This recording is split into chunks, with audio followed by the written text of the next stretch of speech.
ድምፃችንን ከፍ አድርገን እንድንጠራ ያደረጉንን ሎሬቶች እንሸልማለን።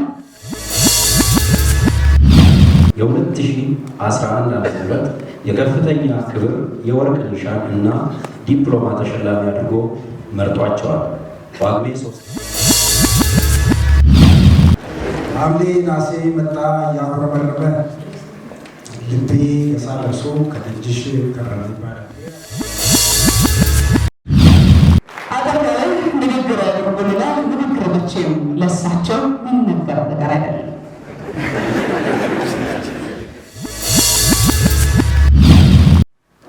የኢትዮጵያ አየር መንገድ የማኔጅመንት አባላት የስራ ልምዳቸው ምን ይመስላል ነው ጠይቆ ነበር።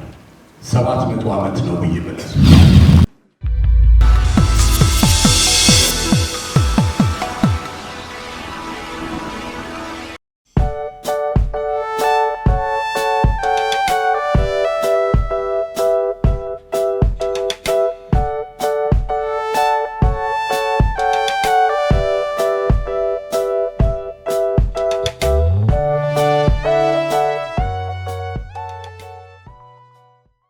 ተሸላሚዎቻችን እየገቡ ነው የሚገኙት። አክብሮታችሁን እንድትሰጡልን እንጠይቃለን። ሎሬት ፕሬዚዳንት ፓውል ካጋሜ፣ ሎሬት ዶክተር ሰለሞን ቢኖር በላይ፣ ሎሬት ዶክተር አበበ መላኩ ዋሴ፣ ሎሬት ፕሮፌሰር ኢያሱ መኮንን፣ ዶክተር ጌታቸው ፍቁበት ደግስቱ፣ ሎሬት ዶክተር ጋሻው ገዛ እያሌው፣ ዶክተር አብርሃም አስናቀ፣ ዶክተር ሰለሞን አጥናፉ፣ ሎሬት ካፒቴን ለማ ጉያ፣ ተባባሪ ፕሮፌሰር ፍስሐ ካሳው አበራ፣ ሎሬት ባሮ ዘረጋው ግዛው፣ ሎሬት ሰውነት ቢሻው ውሉ፣ ሎሬት ተስፋዬ አበበ ደረሰ፣ ሎሬት ዶክተር ዳግም ማዲሶ ደበላ፣ ሎሬት ዶክተር ተስፋዬ ሹምር ገሰሰ እየገቡ ነው የሚገኙት። ባካችሁ አክብሮታችሁ እንደሰጣቸው ለክብር ጠይቃለሁኝ። ሎሬት ዶክተር ኢሳያስ ጠናላቸው፣ ሎሬት ዶክተር ከበደ ደምሴ ተክለስላሴ፣ ሎሬት ዶክተር አለማየሁ ተፈራ፣ ሎሬት ዶክተር አሰፋው ወሮያ ጆርካ፣ ሎሬት ካፕቴን ዮሐንስ ኃይለማርያም ሰይፉ፣ ሎሬት ሰለሞን ደበበ ከበረ፣ ሎሬት ሰይድ መሐመድ ቡልብነ፣ ሎሬት ፕሮፌሰር መስፍን አርያ፣ ሎሬት ፕሮፌሰር በየነ ጴጥሮስ፣ ሎሬት ዶክተር አሰፋ ደሬሳ ሁንዴራ፣ ሎሬት ዳምጠው ዘለቀ ሊብን፣ ሎሬት አለማየሁ ፈንታ ወልደ ገብሬ፣ ሎሬት ፕሮፌሰር ለቢሶ ጌታሁን ደሊቦ፣ ሎሬት አየለ ባሞ በሬነ፣ ሎሬት ገዛኸኝ ግርማ ኦብሰና፣ ሎሬት አባሪ ፕሮፌሰር ፈለቀ ዘውገ፣ ሎሬት ሳይሎ ዲንቃ ጂቻ፣ ሎሬት ፕሮፌሰር ኢማና ጌቶ ደንጋጋ፣ ሎሬት አምባሳደር ጥሩነህ ዜና አራጀ፣ ሎሬት ዶክተር አለማየሁ ተገኝ ተፈራ፣ ሎሬት ፕሮፌሰር መሐመድ አብዶ፣ ሎሬት ዶክተር ሰለሞን በላይ ተሰማ፣ ሎሬት ፕሮፌሰር አስፋው አጥናፉ ከበደ፣ ሎሬት ዶክተር ጌታቸው በቀለ በየነ፣ ሎሬት ፕሮፌሰር ጌትነት ታደሰ ተፈራ፣ ሎሬት ታደሰ አለምነው አረጋው፣ ሎሬት ዶክተር ጣሰው ታደሰ ባሻ፣ ሎሬት ዶክተር ክብረወልድ አስፋው፣ ሎሬት ፕሮፌሰር መረራ ጉዲና ጃቢ፣ ሎሬት ሰናይት ማርያም ታንቱ፣ ሎሬት ሳሙኤል በየነ፣ ሎሬት ወልደ ገብረ ማርያም፣ ሎሬት ቡሲራ አወል ባሊ፣ ሎሬት ቢንያም ገላየ አዲስ፣ ኢትዮጵያ ኤርፖርት ድርጅት፣ ሎሬት ዘለቀ ገሰሰ፣ ሎሬት ስለሺ ደምሴ፣ ሎሬት ጀነራል ሰዓረ መኮንን፣ ሎሬት ደግሞ መንግስቱ ተክለስላሴ፣ ሎሬት ዶክተር ይላል አበራ፣ ሎሬት ዶክተር አስቴር ሸዋ ማለ ናቸው የዛሬ ተሸላሚዎቻችን። ሁሉም እየገቡ ነው የሚገኙት። ሎሬት ህብረት ደርቤ፣ ሎሬት መቶ ደርቤ፣ ሎሬት ዓመተ ምህረት እነዚህ የዛሬው የክብር ተሸላሚዎቻችን ናቸው። እንደምታውቁት ጳጉሜ ለእኛ 13ኛ ወራችን ምርቃታችን እያለን ስንጠራት የምንመራረቅ ነውና አዲስ ዓመት ወዲህ ወዲያ እያለን ልንገባበት ደርሰናል። 2011 ቻው ብለን 2012 ልንቀበል ጥቂት ቀናት ብቻ ቀርተዋል። ለሁላችሁ እንኳን ለ2012 አዲሱ ዓመት በሰላም በደስታ በፍቅር አደረሳችሁ። እንግዲህ ትንሽ የሙዚቃ እረፍት እናደርግና ወደ ዛሬው መርሃ ግብራችን እናልፋለን። ከዚህ አስቀድሞ ነበር ይህን መናገር የነበረብኝ። ክቡራትና ክቡራን እናንተን አስቀምጠን ሰዓት ስላረፈዱ በኢትዮጵያ ባህላችን ይቅርታ እንጠይቃለን። ከጥቂት ደቂቃዎች በኋላ የሙዚቃ እረፍት አድርገን ፕሮግራማችን ይቀጥላል። ያከበሩንን እናከብራለን። ሀገራችንን ከፍ አድርገን እንድንጠራ ያደረጉንን ሎሬቶች እንሸልማለን። ከፍተኛ የክብር ተሸላሚዎች የሆናችሁ ሁላችሁም እንኳን ደህና መጣችሁ፣ እንኳን ደስ አላችሁ እላችኋለሁ። በድጋሚ ከጥቂት ደቂቃዎች በኋላ ፕሮግራማችን ይቀጥላል።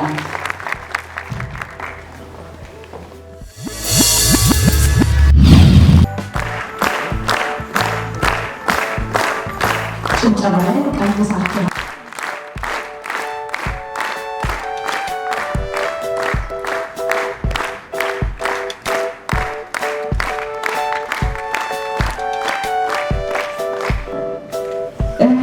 ሽልማት ድርጅቱ ቦርድ ፕሬዚዳንት እንኳን ደህና መጣችሁ ንግግር ያደርጋሉ።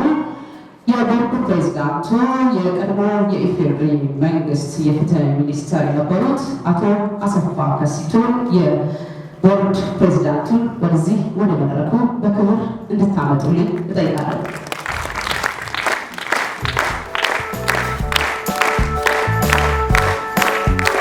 ብዙዎች ማትና ክብራን በዛሬው ዕለት የአቢሲኒያ ሽልማት ድርጅት ባዘጋጀው የከፍተኛ የክብር ሽልማት ፕሮግራም ላይ ተገኝቼ የአቢሲኒያ ሽልማት አማካሪ ቦርድ ወክዬ መልዕክት ለማስተላለፍ እድል በማግኘቴ የተሰማኝ ደስታ በታላቅ ኩራትና ክብር ለመናገር እወዳለሁ። ክቡራትና ክቡራን፣ በዓለም ላይ በኢትዮጵያ ላይ መሸላለም በጣም የተለመደ ነው። በትምህርት ቤት ቢሆን ተማሪ እንኳን በርታ ከተባለ በበለጠ እየተጠናከረ እንደሚሄድ ይታወቃል። ከዚህም በላይ በኢትዮጵያ ታሪክ ውስጥ ቀዳማዊ ኃይለ ሥላሴ ዘመን የቀዳማዊ ኃይለ ሥላሴ የሽልማት ድርጅት ተቋቁሞ በሀገር ላይ ከፍተኛ አስተዋጽኦ ላበረከቱት በዓለም ላይ ከፍተኛ አስተዋጽኦ ላበረከቱት ሽልማት ይሰጥ እንደነበረ ይታወቃል። ይሄ በተለያዩ ምክንያት ተቋርጧል። ከዛም በኋላ መንግስት በተደራጀ መንገድ ደግሞ ባልተደራጀ መንገድ ለአርሶ አደሮች፣ ለነጋዴዎች፣ ለፈጠራ ባለሙያዎች ለመሳሰሉት ሽልማት ሲሰጥ እንደነበረ ይታወቃል። ይህንን በግንዛቤ በማስገባት ነው የአቢሲኒያ ሽልማት ድርጅት ተቋቁሞ ህጋዊ ሰውነት ከመንግስት አግኝቶ ይህን ሽልማት ፕሮግራም አዘጋጅቶ በየጊዜው ከ1994 ጀምሮ እያከናወነ ያለው። ባለፈው ዓመትም ተመሳሳይ ሽልማት ሰጥቷል። የዘንድሮው ለሀገራቸው የተጉትን ህይወታቸው በሙሉ ለሀገራቸው ሲሰሩ የኖሩትን ለይቶ በምክር ቤቱ አማካኝነት በአቢሲኒያ ምክር ቤት አማካኝነት መርጦ በአማካሪ ቦርድ አቅርቦ አማካሪ ቦርዱ በወሰነው መሰረት የከፍተኛ የክብር ሽልማት የሚገባቸው ዛሬ ተመርምረው እዚህ ቦታ ተገኝቷል። እንኳን ደስ አላቸው እላለሁ። ይህ ሽልማት ከፍተኛ ጥቅም ያስገኛል ብለን የምናስበው ለካ ለሀገራችን ላበረከትነው አስተዋጽኦ አልተረሳንም፣ አልተዘነጋንም የሚል ስሜት እንዲፈጠር ብቻ ነው። ይሄ ደግሞ በዚህ ሽልማት ፕሮግራም ላይ ታጭተው የቀረቡት እና የተመለመሉት የተመረጡት ክብር ያገኙት እርስ በርሳቸው ተገናኝተው የመነጋገር እድል ማግኘታቸው በራሱ ለኛ ትልቅ ክብር ነው። ይህንን የበለጠ እያሳደገን ወደፊት ደግሞ የተሻለ ስራ መስራት የምንችልበት እድል ይፈጥራል ብለን እናስባለን። እናንተ ከተከበራቸው የእናንተ ስራ የእናንተ ልፋት እንደዚህ አደባባይ መታወቅ ከቻለ ሌሎች ወጣቱ ትውልድ ለማለት ነው እንደዚህ ደግሞ ሀገሬ ባገለግል አንድ ወቅት እውቅና አገኛለሁ እሸለማለሁ ብሎ የሚነሳሳበት እድል ይፈጠራል ብለን እናምናለን። ይሄ ደግሞ በእናንተ ብቻ ከሚያመጣ ራሳችሁ ወጣቱን ትውልድ ሰብስባችሁ የማስተማር በመልካም ስነምግባር ታንጸው እንዲነሱ የሀገር ፍቅር እንዲኖራቸው ማስተማር የምትችሉበትን እድል ይፈጥራል ብለን እናስባለን። አቢሲኒያ የሽልማት ድርጅትም እነዚህ ተሸላሚዎች ከፍተኛ የክብር ተሸላሚ የሆኑት ምሁራን ራሳቸው ተገናኝተው ስለ ሀገራቸው የሚነጋገሩበት መድረክ ያዘጋጃል። በዚህ መድረክ ተጨማሪ የምንገናኝባቸው በርካታ መድረኮች ይኖራል ብለን እናስባለን። ስለሆነም የሚቀጥለው አዲሱ የኢትዮጵያ ዓመት የሰላም የጤና ሀገራችን ሰላም የሚሆንበት ህዝቦች አንድ የሚሆኑበት ሀገራችን የሚበለጽግበት እንዲሆን ምኞትን እየገለጽ እንኳን ደስ አላችሁ እላለሁ። አመሰግናለሁ።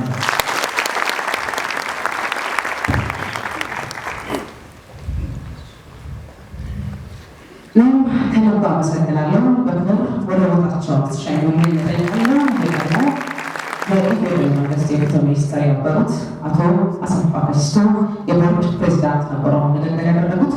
ከእሳቸው በመቀጠል የባንዲራ ኮንስትራክሽን ስራ አስኪያጅ የሆኑት አርክቴክት መስፍን አስፋው ምክትል ፕሬዚዳንት ናቸው። እሳቸው ደግሞ ንግግር እንዲያደርጉ ወደዚህ ወደ መድረኩ ጋብዛቸዋለሁ።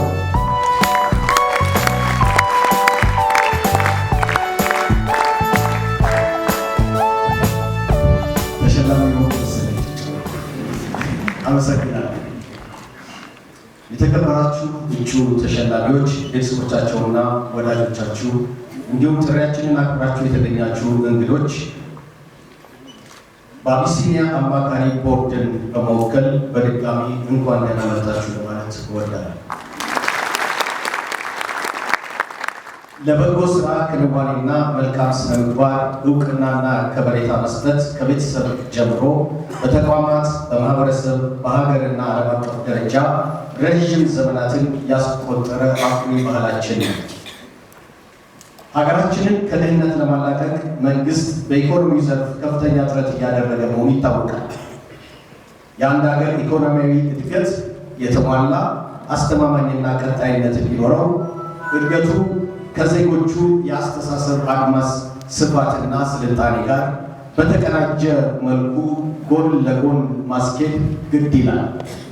ይህም ማለት የአንድ ሀገር ዜጎች በገንዘብ በሚቆጠር ሀብትን ብቻ በማፍራት ሳይጎደቡ በእውቀት፣ በአስተሳሰብ፣ በስነ ምግባር፣ በአመለካከትና በአኗኗር ዜጋቸው ጭምር ማህበራዊ እሴቶቻቸውን ለመከባከብና ብሎም ለማሳደግ ሊተጉ ያስፈልጋቸዋል ማለት ነው።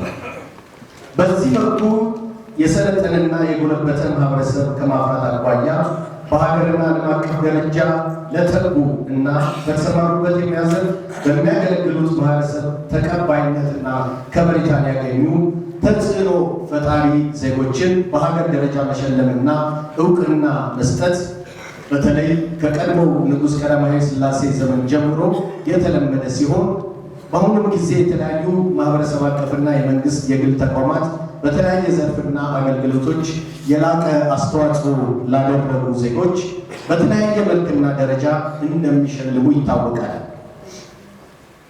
አንድ የሽልማት ድርጅት ውጤታማና ለሀገርና ዓለም አቀፍ ደረጃ ተቀባይነት እንዲኖረው ለሁሉም ዜጎች ተደራሽ ሊንጸባረቁ የሚገባቸውን ማህበራዊ እሴቶች በተሟላ መልኩ በመመዘኛ መስፈርቱ ያካተተና ግልጽ፣ ተአማኒነት ያለው ፍትሐዊ የመመዘኛ ስርዓትና ፖሊሲ ያለው ሊሆን ይገባዋል። ከዚህ በተጨማሪ በአግባቡ የተደራጀና የተዋቀረ የሀገሪቱን ምርጥ ዜጎች ከያሉበት በማፈላለግ በመመልመል በማጣራትና በተለያየ ደረጃ በመሸለም ሂደቱ ከአድሏዊነትና ከተለያዩ ውጫዊና ውስጣዊ ቀጥተኛና ቀጥተኛ ያልሆኑ ተጽዕኖችና ፍላጎቶች የጸዳ ሊሆን ግድ ይላል። ዓለምና ሕዝቦቿን የሚታደግ ስራ ለሰሩ ትጉሃን እንሸልማለን በሚል ትልቅ ራዕይ አንግቦ የአቢሲኒያ ሽልማት ድርጅት ይህን ማህበራዊና አገራዊ እሴት ከማሳደግ አኳያ የበኩሉን አስተዋጽኦ ለማድረግ በአነስተኛ ደረጃ ከተመሰረተበት 1996 ዓ.ም ጀምሮ በተለያየ ደረጃ ትጉሃንን ሲሸልም ቆይቶ አሁን የደረሰበትን ዓለም አቀፍ ቁመና ለመያዝ በቅቷል። በአሁኑ ወቅት በተቋሙ መስራችና መሪ አቶ ግርማ በቀለ የሚመራ ጽሕፈት ቤትና 9 አባላት ያሉት አማካሪ ቦርድ ያለው ሲሆን በተመሳሳይ መልኩ በተዋቀሩ 72 አባላት ያሉበት ምክር ቤትና 222 የሚሆኑ በተያያዥ ዘርፍ እውቅና ያላቸው ባለሙያና በጎ ፈቃደኛ ዳኞች የሚሳተፉበት ተቋም ነው። በሀገራችን በ659 በአፍሪካ በ69 መስኮችና በዓለም አቀፍ ደረጃ ደግሞ በ68 መስኮች በድምሩ በ706 መስኮች በየዓመቱ ለመሸለም የተቋቋመ ድርጅት ሲሆን ይህ በማምረቻ፣ በአገልግሎት፣ በትምህርት፣ በምርምር፣ በግብርና፣ በስነ ጥበብና ኪነ ጥበብ የላቀ የምርትና የአገልግሎት ጥራትን የማምጣት ተልዕኮ ተካፋይ የሆነ የሽልማት የሀገራችን ድንቅና ረቂቅ ከሆነው የሽመና ዘርፍ ጀምሮ ምርት ተተኪ ዜጋ በማፍራት ዕለት ዕለት የሚተጋ ቤተሰብ ጭምር የመሸለም ተልዕኮ ያለው ተቋም ነው። በዚህ አጋጣሚ ይህን የከበረ ራዕይ ይዘው ዓለም የሚጠይቀው መስዋዕትነት ዓላማውም የሚጠይቀው መስዋዕትነት ጊዜያቸውና በግላቸው ያከበሩትን ሀብት ጭምር አሟጦ በመክፈል ለዚህ ደረጃ ላቋቋሙት የማህበሩ መስራችና ፕሬዝዳንት አቶ ግርማ በቀለ ያለኝን አድናቆትና አክብሮት እንዲገልጽ ይፈቀድልኝ። ዓለምና ሕዝቦቿን የሚታደግ ስራ በትጋት ሰርታችሁ አድካሚ በሆነው የዳኝነት የማጣሪያና ምዘና መስፈርቶች አልፋችሁ በዛሬው ዕለት እጩ ተሸላሚ ለመሆን ለበቃችሁ እንቁ ዜጎቻችን እና ቤተሰቦቻቸው እንኳን ደስ አላችሁ ለማለት እወዳለሁ።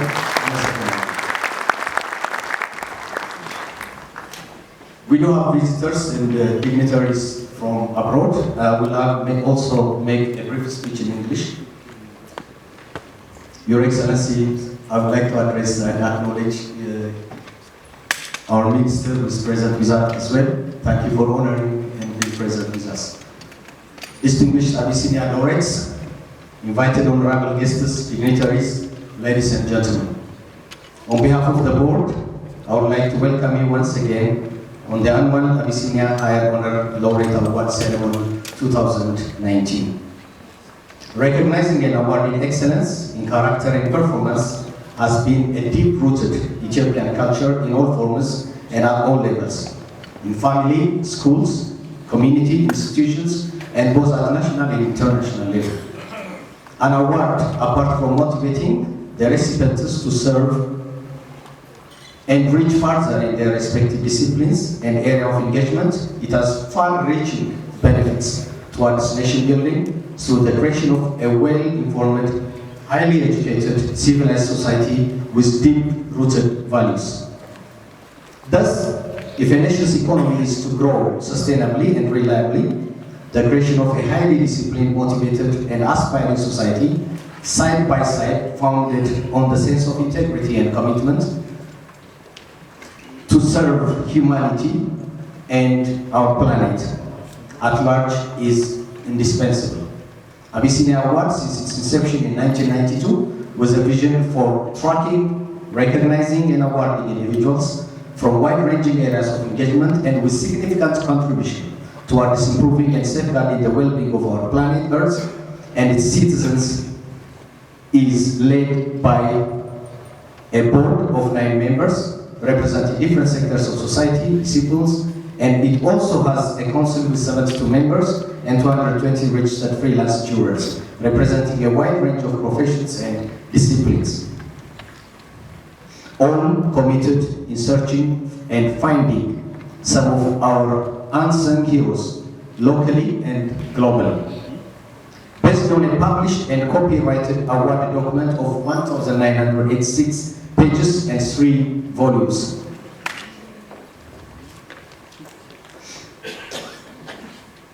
Having relentlessly and diligently strived and contributed significantly towards improving life in our world and safeguarding its citizens at large, and having also gone through the various stages of nomination, scrutiny, screening, filtering, and authentication, and the highly competitive process of screening, you are now here to receive your award, hard-earned, well-deserved, and highly coveted Award of Abyssinia laureates.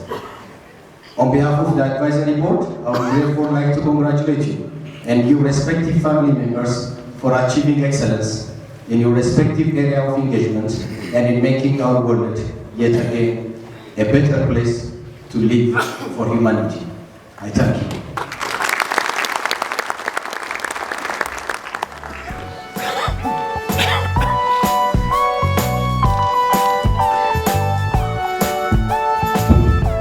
የባቢሎ ኮንስትራክሽን ስራ አስኪያጅ የሆኑትን አርክቴክት መስፍን አስፋው ምክትል ፕሬዚዳንት ናቸው።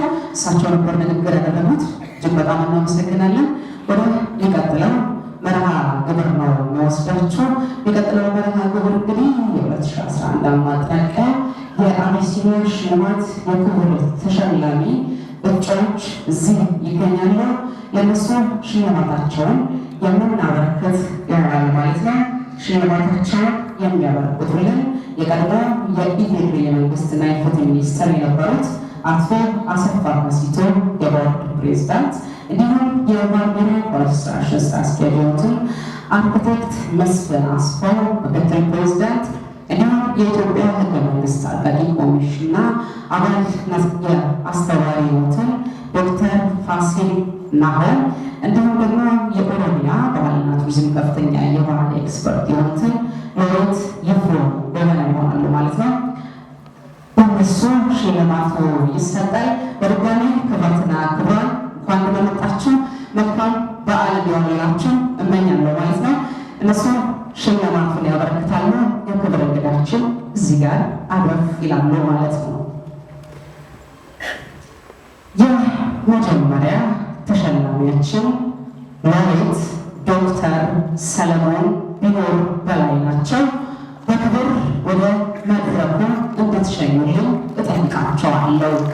ሎሬት ዶክተር ሰለሞን ቢኖር በላይ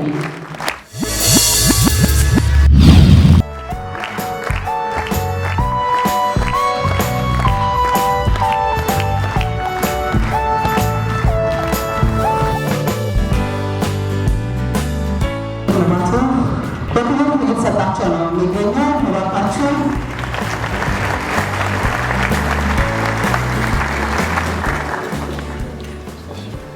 አጠር ያለች ንግግር ለማድረግ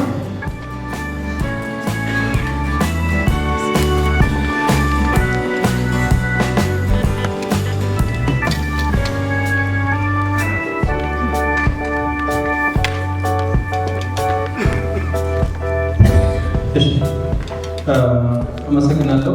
እኔ ከሌሎች እንቁ ኢትዮጵያኖች የተለየ ብዙ ስራ ሰርቻለሁ ብዬ አላምንም። ነገር ግን የአቢሲኒያ ሽልማት ድርጅትን እስካሁን ያደረኳትን ትንሽ ስራ ኮንሲደር አድርጎ ለዚህ ዝግጅት ስላበቃኝ አመሰግናለሁ። ብዙ ከኔ በላይ የሰሩ እድሉን ያላገኙ ያኮረፉ ወይም የተረሱ በርካታ ተመራማሪዎች አሉ። ወደፊት እድሉን አጠናክረን እነሱ የሚያገኙበትና እንደ ተመራማሪ በጋራ ለሀገር የሚሰራበት ሁኔታ ይፈጠራል ብዬ አምናለሁ። አመሰግናለሁ። እንግዶችንም አመሰግናለሁ። ቤተሰቦችን፣ ጓደኞችንና የስራ ባልደረቦችን በተለይ ለምርምር ስኬት እንድረዳኝ የተባበሩኝ ምርምር ላይ ስሰራ ብዙ መሰናክል እንዲፈጠር ላደረጉ ኢነርጂ ራዲየት እንዳደረግኝ አመሰግናለሁ። ከልብ እናመሰግናለን። በክብር ወደ ቦታቸው ሸኙልኝ እጠይቃለሁ።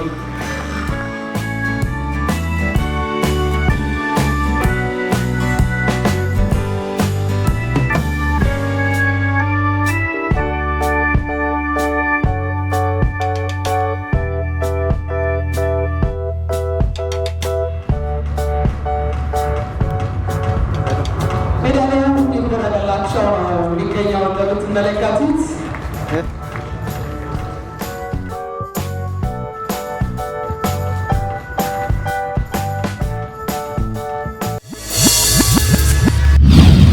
ተሸላሚያችን ሎሬት ፕሮፌሰር በየነ ጴጥሮስ ናቸው። እሳቸውም በክብር ወደዚህ መድረኩን እንድትሸኙልኝ እጠይቃቸዋለሁ።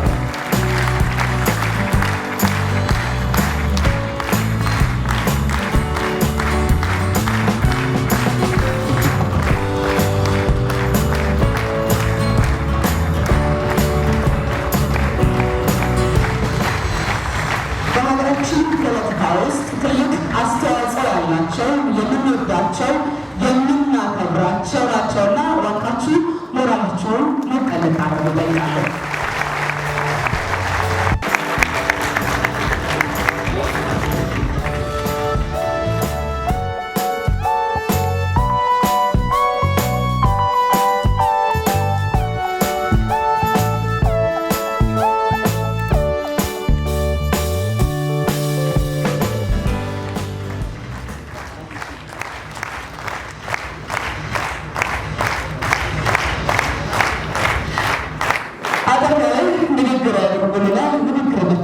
ለሳቸው የሚነገር ነገር አይደለም።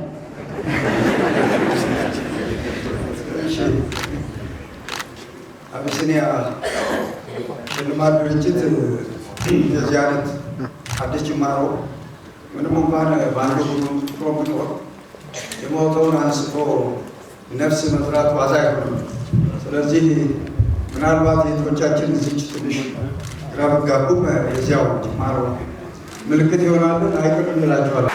እንግዲህ እኔ ወደ ከፍተኛ ትምህርት መምህርነት በጥቂት ኢትዮጵያውያን መምህራን ተመርጬ ከገባሁ ጊዜ ጀምሮ ይሄ እድሉ ተሰጥቶኝ እንግዲህ ዋናው ከሚፈራ ሁሉ ፍሬዎች የበለጠው የሰው ኃይል ነው። የሰው ኃይልን በኢትዮጵያ ምድር በማፍራት ከቅድሚያ ምረቃ ትምህርት እስከ ድህረ ምረቃ ማለትም እስከ ዶክትሬት ድረስ ብዙ ተማሪዎችን ለዚያ ማብቃት በመቻሌ ከሌላ ምስጋና የምፈልገው አይደለም፣ ትልቅ ደስታ የሚሰጠኝ ነው። ተማሪዎች በየአዳዲሱ ዩኒቨርሲቲዎች ተማሪ ነን ብለው እዚያም እዚህም ሳገኛቸው ውጭ ሀገርም እንዲያው የተሻለ ኑሮ አገኘም ብለው ወጣም ብለው በከፍተኛ ደረጃ ባለም አቀፍ ተወዳዳሪነት ያለው ስራ ውስጥ ሆነው ሳገኛቸው ይሄ ሁሉ ትልቅ ክብር ይሰጠኛል። እንግዲህ ሀብቴ የምመካበት ነገር ቢኖር ይሄ ነው እና በዚህ ሂደት ውስጥ ብዙ መተጋገዝ አለ። ምንድነው ጋር በጠጠር ይደገፋል የሚባለው ትናንሿ ድጋፎች ለብዙ እመርታ ታበቃለች። ስለዚህም አንዳንድ በማስተማር አስተዋጽኦ ያደረጉ የዛሬ ደግሞ ከፍተኛ መንግስት ባለስልጣን የሆኑትንም አንዳንዶቹን እዚህ ሳይ ምስክርነቱ እሱ ነው እያልኩ ነው። ስለዚህ እና ዋናው ነገር እኔ አንድ ሌላ የሞከርኩት ምንድን ነው በተማርኩበት ሙያ ብቻ ሳይሆን ማህበራዊ ተሳትፎም አድርጌያለሁ። ይሄ እንግዲህ በአደባባይ መንገድ ላይ ሲሄድ ሲወጣ ሲገባ ውጭ ሲሄድ በዛ ረገድ የማገኛቸው አክብሮት ትልቅ እርካታ ይሰጡኛል። እኔ ይህንን ሽልማት እንደው ሲቀበል እንዴት አድርጋችሁ ነው እኔ ጋር ደረስኩት አሉ አቶ ግርማ።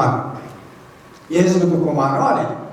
አይ የህዝብ ጥቆማንማ እቀበለዋለሁ በሌላ በኩል መጥቶ እንዳይ እና ይህ እንግዲህ በእውነቱ ጅማሮ ያው ይደግ መንደር እላለሁ። ጥረት ያደረጉትን ሁሉ አመሰግናለሁ። እግዚአብሔር ይስጥልኝ።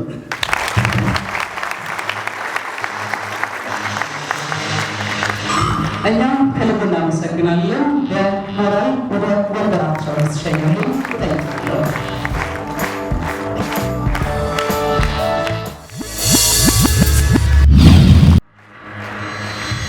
ከዚህ በመቀጠል ሎሬት ፕሮፌሰር መስፍን አርአያ ወልደ ትንሳኤን ወደ መድረኩ በክብር እንድትገቡ እጠይቃለሁ።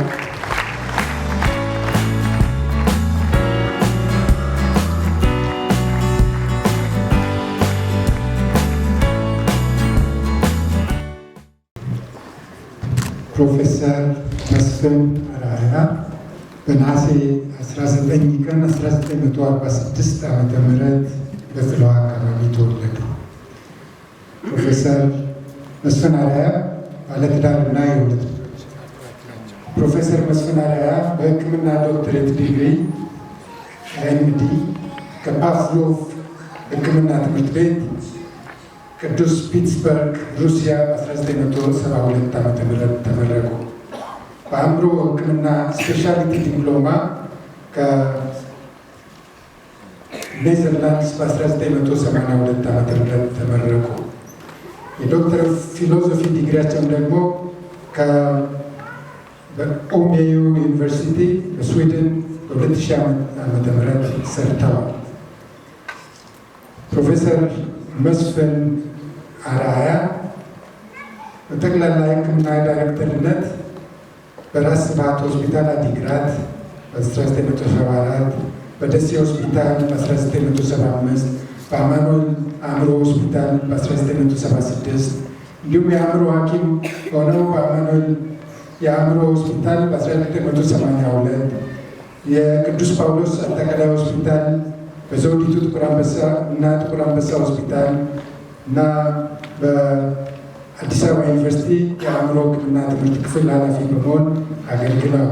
ከዚህም በመሆን በሚሌኒየም ሜዲካል ኮሌጅ ፕሮቮስት በመሆን አገልግለዋል። ፕሮፌሰር መስፍን አርአያ በርካታ እውቅናና ሽልማት የተሰጣቸው ሰው ናቸው። ከቴዎዶር እና ቫን ስታሊን ፋውንዴሽን በአሜሪካን ሀገር በከፍተኛ የአእምሮ ጤና አገልግሎት በኢትዮጵያ ላበረከቱት በ1992 ከአሜሪካን ሀገር ሽልማት አግኝተዋል። የረጅም ጊዜ ህብረተሰብን የማስተማርና የማገልገል አድናቆት የምስክር ወረቀቶችና ማስታወሻዎች ከሬዲዮ ፋና፣ ከጤና አጠባበቅ ማህበራት፣ ከፒቲኤል እና ፒተል፣ የኢትዮጵያ ጤና አጠባበቅ ማህበር፣ ከተስፋጎ እና ከተለያዩ ድርጅቶች አግኝተዋል። የሮበርት ጌይል የወርቅ ሜዳሊያ ተሸላሚ፣ የአእምሮ ጤናን ለማሻሻል የወርቅ ሜዳሊያ በኢትዮጵያ ሕክምና ማህበር በ2003 ዓ.ም፣ የወርቅ ሜዳሊያ ከኢትዮጵያ የአእምሮ ሕክምና ማህበር፣ የወርቅ ሜዳሊያ ከፌዴራል የጤና ጥበቃ ሚኒስቴር፣ የወርቅ ዋንጫ ከምግብ መድኃኒት ቁጥጥርና አስተዳደር ዋና መስሪያ ቤት፣ የወርቅ ዋንጫ የሕክምና አባት ከመጀመሪያዎቹ የቅዱስ ጳውሎስ ሆስፒታል ሚሌኒየም ሜዲካል ኮሌጅ ተማሪዎች የበጎ ሰው የ2009 ዓ.ም ሽልማት ቀርበው ተሰጥተዋል። ፕሮፌሰር መስፍን በበርካታ ድርጅቶች በአባልነት አገልግለዋል። የኢትዮጵያ ቀይ መስቀል ማህበር ጥቂቶቹን ነው የምጠቅሰው። የኢትዮጵያ ሳይንስ አካዳሚ አባል፣ የአገር ሽማግሌዎች መማክር ሰብሳቢ፣ የማንነትና አስተዳደር ወሰን ኮሚሽን አባል። ከዚህም በተጨማሪ አገልግሎት እስካሁን ከአሁን ቀደም በአንዳንዶች የብሔራዊ HIV ኤድስ መከላከልና መቆጣጠር ጽሕፈት ቤት አደራጅ ግብረ ኃይል አባል፣ የተስፋጎ ከቫይረሱ ጋር የሚኖሩ ወገኖች ማህበር አማካሪና ቦርድ ሰብሳቢ፣ የብሔራዊ የይቅርታ ቦርድ አባል፣ የኢትዮጵያ ኦርቶዶክስ ተዋሕዶ ቤተክርስቲያን የልማት ኮሚሽን ቦርድ አባል፣ የመድኃኒትና ሕክምና ድርጅት የቦርድ ሰብሳቢ፣ የአእምሮ ጤና ክብካቤ ማህበር የኢትዮጵያ ቦርድ አባል በመሆን በጣም በርካታ የቦርድ አባል ሆነው አገልግለዋል። በምርምር ስራቸው ከፍተኛ ምርምሮችን አሳትመዋል። ወደ 30 የሚጠጉ በወቅቱ በታወቁ የሀገር ውስጥና ዓለም አቀፍ የሕክምና ጆርናሎችና መጽሔቶች ላይ አሳትመዋል። ህብረተሰብን በማስተማር ስራዎች በአእምሮ ጤናና እንክብካቤ፣ በኤችአይቪ፣ መልካም ስነ ምግባር፣ የጋራ ሀገር ግንባታ በተለያዩ የኢትዮጵያ ኤፍኤም ሬዲዮኖች፣ በዶይቼ ቬለ፣ በቪኦኤ እና በበርካታ የቴሌቪዥን ጣቢያዎች አበርክቷል። በአዲስ ዘመን በሪፖርተር እና በሌሎችም የህትመት መድረኮች ስለ አእምሮ ጤና ግንዛቤ እውቀት በማስጨበጥ ከፍተኛ ስራ የሰሩ ናቸው። ከዚህ በላይ ብዙ ስራዎች ቢኖሯችሁ ጊዜያችሁን ከዚህ በላይ ላለመውሰድ በአጭሩ ፕሮፌሰር መስፍን አርአያ ከፍተኛ የሀገር ሀብትና ተወዳጅ ወዳጃችን ወንድማችን ናቸው።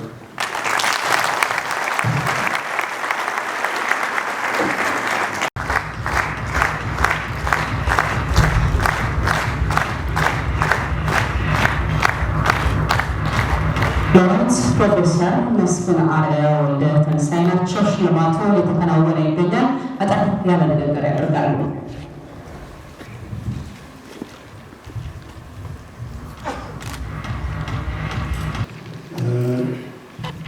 ክብርት ሚኒስትር፣ ክቡራን እንግዶች፣ ሁሉም ፕሮቶኮል በተጠበቀ መልኩ ክቡራትና ክቡራን የአቢሲኒያ ሽልማት ድርጅት ከፍተኛ ኃላፊዎች፣ የአቢሲኒያ ሽልማት ድርጅት ለዚህ ዝክረ በዓል ዋና ታዳሚ እንደሆን ስላበቃኝ ከፍተኛ ምስጋና አቀርባለሁ። ምንም እንኳ ይህን ሽልማት እኔ ልቀበለው እንጂ እኔም ለዛሬው ቀን ላደረሱ ወላጆችና እህት ወንድሞቼ፣ መምህራኖቼ፣ በልጅነትም ሆነ በእድገቴ ላገኘኋቸው ጓደኞቼ ቀበና ሳድግ 4 ኪሎ በአካልም ሆነ አእምሮ ስዳብር ሳይሆን በሰውነት እንዲያም ሲል በኢትዮጵያዊነት ለቀረጹኝ በሕክምና ጥበብና አገልግሎት ከጤና ረዳት ጀምሮ እስከ ፕሮፌሰሮቹ ድረስ እውቀታቸውን ሳይሰስቱ ለለገሱኝ የሀገር ውስጥና ውጭ መምህራኖቼና ተማሪዎቼ እንዲሁም ገላቸውንም ሆነ መተሳሰቢያቸውን በሙሉ እምነት ከፍተው እንደረዳቸው ለተማመኑብኝ ተገልጋዮቼ፣ አዲግራት፣ ወሎ በእነኛ ክፉ ቀናት ከጎናቸው ለነበርኩ ከጎኔ ለነበሩ የክፉ ቀን ቤተሰቦቼ ከፍተኛ መገለልን በሚፈጥረው የአእምሮ ጤና ክብካቤ ላይ ያላቸውን አቅም አሟጠው አበርክቶ ለሰጡ ባለሙያዎች፣ አጋሮች በሙሉ ይህንን ሽልማት አበረክታለሁ። እዚያ ስሮጥ በትዕግስትና በፍቅር አንዳንዴም ለማጣፈጫ ያህል በጭቅጭቅ ትዳር ውስጥ ይኖራል። ለሩብ ምዕተ ዓመት ከጎኔ ላለችው የኑሮ አጋር ወይዘሮ ገነት ይርጉ እና ለልጆቻችን ይህንን መታሰቢያ እንዳደርግ ይፈቀድልኝ። ዛሬ ብሔራዊ ኩራት ቀን ነው። ይህ ማለት ሀገራችን የዘመናት አኩሪ ታሪክ ባለቤት መሆኗን በመዘከር በየመሃሉ አንገት የሚያስደፉ ታሪክ እንደነበሯት በማስተዋል በተለይም ይህን ዓመት ለመሻገር የቀሩን 72 ሰዓታትን የንስሐ ጊዜ በማድረግ መጪው ዓመት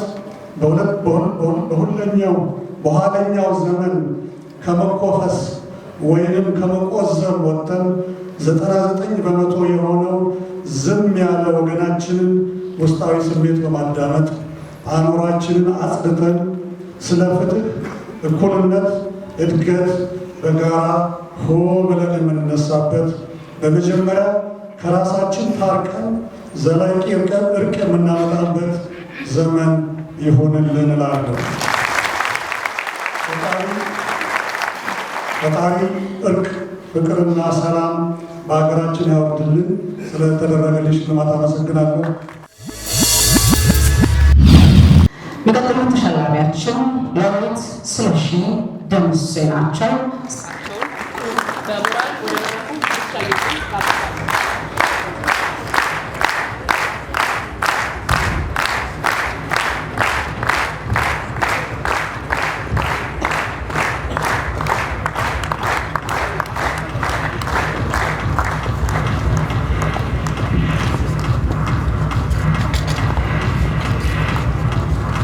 ሁላችሁም መቼም ታስታውሳላችሁ።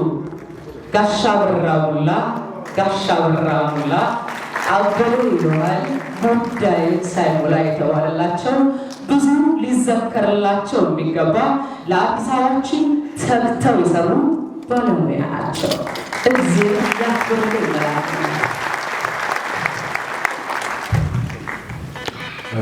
እሺ፣ በመጀመሪያ ሚኒስትር እንዲሁም ብዙ የስራ ባልደረቦቼ፣ ጓደኞቼ እንዲያውም ክላስ ሜቴ ነበር ጓደኛ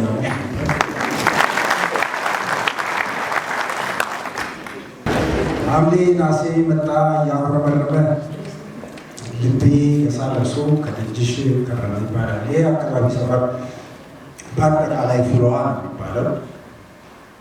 የከተማው ሕዝብ የሚኖሩበት እዚህ አካባቢ ነበር፣ ከፊት በር አንስቶ እስከዚህ ድረስ። እኔ ከ29 ዓመት በኋላ እዚህ ሀገር ስመጣ ያየሁት ነገር ቢኖር በጣም የሚያሳዝን የሚያሳፍር አገር፣ የተከበረ አገር፣ ታሪክ፣ ስም፣ ህይወት ያለው አገር የወደቀበት ሰዓት ላይ መጥቼ ሀገሪቱ ስትወርቅ እኔም አብሬ ልውደቅ ብዬ ያው እያጎነበስኩ መጥረቅ ጀመርኩኝ።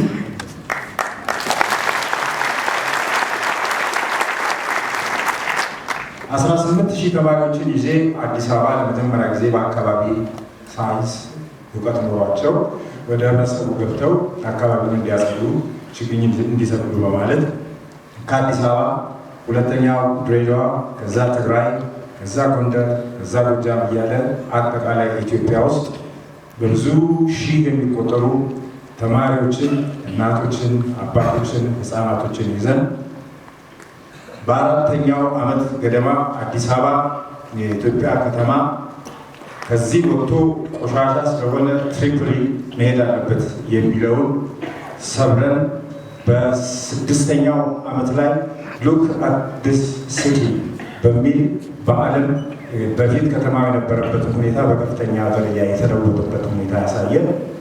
ከዚህም አልፎ የዩናይትድ ኔሽን አዋርድ ያገኘንበት፣ ከዛም አልፎ ግሪን ጎልድ አዋርድ ከአፍሪካ አንደኛ በመውጣት በእንግሊዝ ፓርላማ ውስጥ ሽልማቶች ያገኘንበት፣ ከዛም አልፎ በኢንተርናሽናል ሄልዝ አሶሲዬሽን እንዲሁ ከፍተኛ አዋርዶች እና በብዙ የሚቆጠሩ አዋርዶች ነበር ያገኘነው።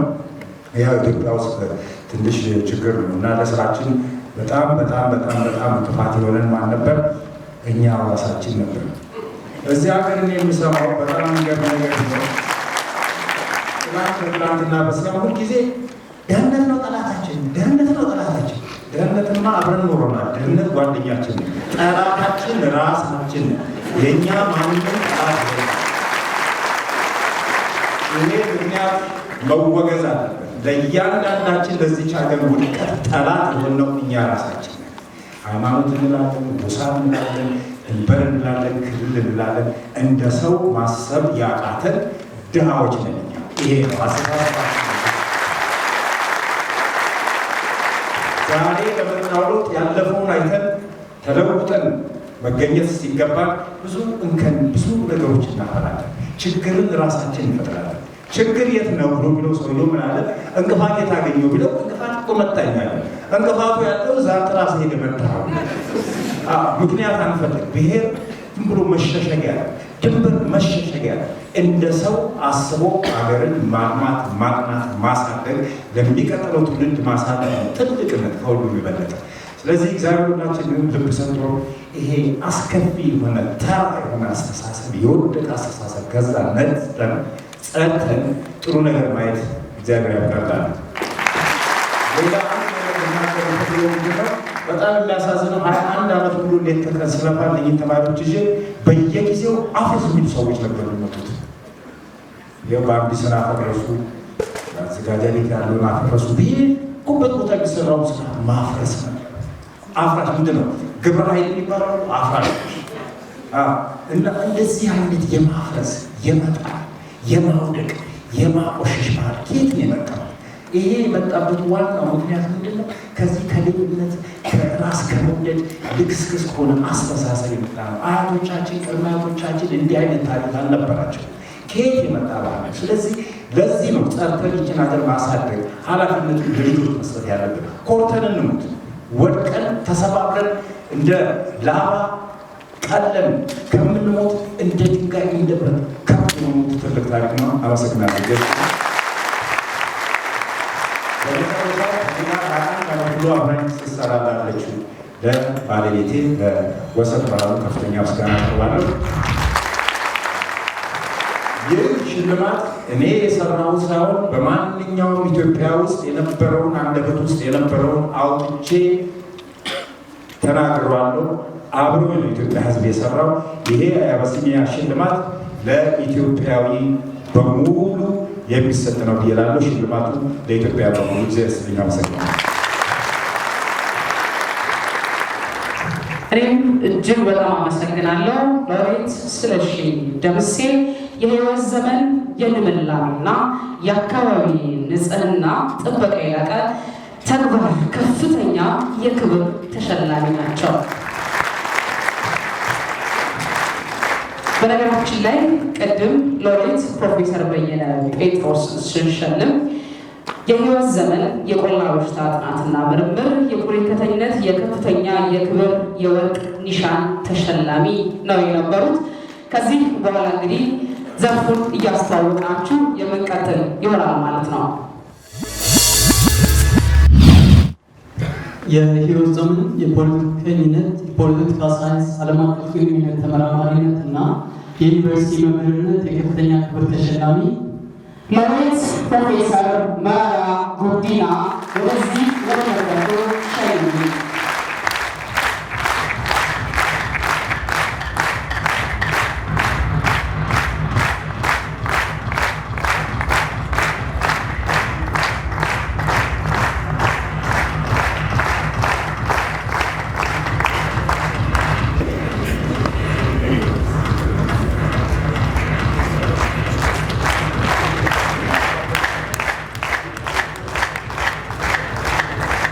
የወሰነው የፖለቲከኝነት የፖለቲካ ሳይንስና ዓለም አቀፍ ግንኙነት ተመራማሪነትና ዩኒቨርሲቲ መምህርነት የከፍተኛ የክብር ተሸላሚ ናቸው። አጠር ያለ ንግግር ያደርጋሉ። ፖለቲካችን ካላስተካከል የትም መድረስ ካልሰጠን ጊዜ አጭር ንግግር ለማድረግ በኦሮሞ ሆነ በኢትዮጵያ ሕዝቦች የመብት ትግል ውስጥ የቆየሁት ከ50 ዓመታት በላይ ነው። በእነዚህ ዓመታት ውስጥ 3 ጊዜ በሞት አፋፍ ላይ ደርሼ ተርፌያለሁ። ለመጀመሪያ የኢህአፓና የመኢሶን ፍጥጫ ወደ እርስ በርስ ግድያ ባመራበት ጊዜ በ1969 ነበር። ለሁለተኛ ጊዜ ወደ ሞት አፋፍ የተቃረብኩት በደርግ ዘመን በ1970 ዓ.ም 10 የመኢሶን አመራር አባላትና ታላቅ ወንድሜ የመኢሶን አባል የነበረ በፋሽስታዊ ጭካኔ በአምቦ አካባቢ በተገደሉበት ጊዜ ነበር። እኔ ከግድያው ተርፌያለሁ። ነገር ግን ከግድያው በአመልጥም ወደ እስር ቤትነት ከተለወጠው የሚኒልክ ቤተ መንግስት ጀምሮ ዓለም በቃኝና ሌሎችን ቦታዎች ለ7 ዓመታት ታስሬያለሁ። ለሶስተኛ ጊዜ ወደ ሞት የተቃረብኩት ተቃርቤ የነበረው በኢህአዴግ ዘመን ከማስተርበት አዲስ አበባ ዩኒቨርሲቲ መባረሪያና ሊሰጠኝም የነበረው የፕሮፌሰርነት ማዕረግ ተከልክዬ በመጨረሻም በ2009 ዓ.ም የታሰርኩበት ጊዜ ነበር። በጊዜው የነበሩ የኢህአዴግ መሪዎች እንደ ከባድ ወንጀለኛ ቆጥረው ህገ መንግስታዊ ስርዓት በኃይል የመናድ ሙከራ ብሎ ከ15 ዓመት እስከ ዕድሜ ልክ ወይም ሞት የሚል አንቀጽ ሲጠቅሱብኝ ነው። ዋና ጉዳይ ዛሬ በጥቅሉ 3 ሞቶችን ተርፌ ለሽልማት በቅቻለሁ። ደስ ብሎኛል።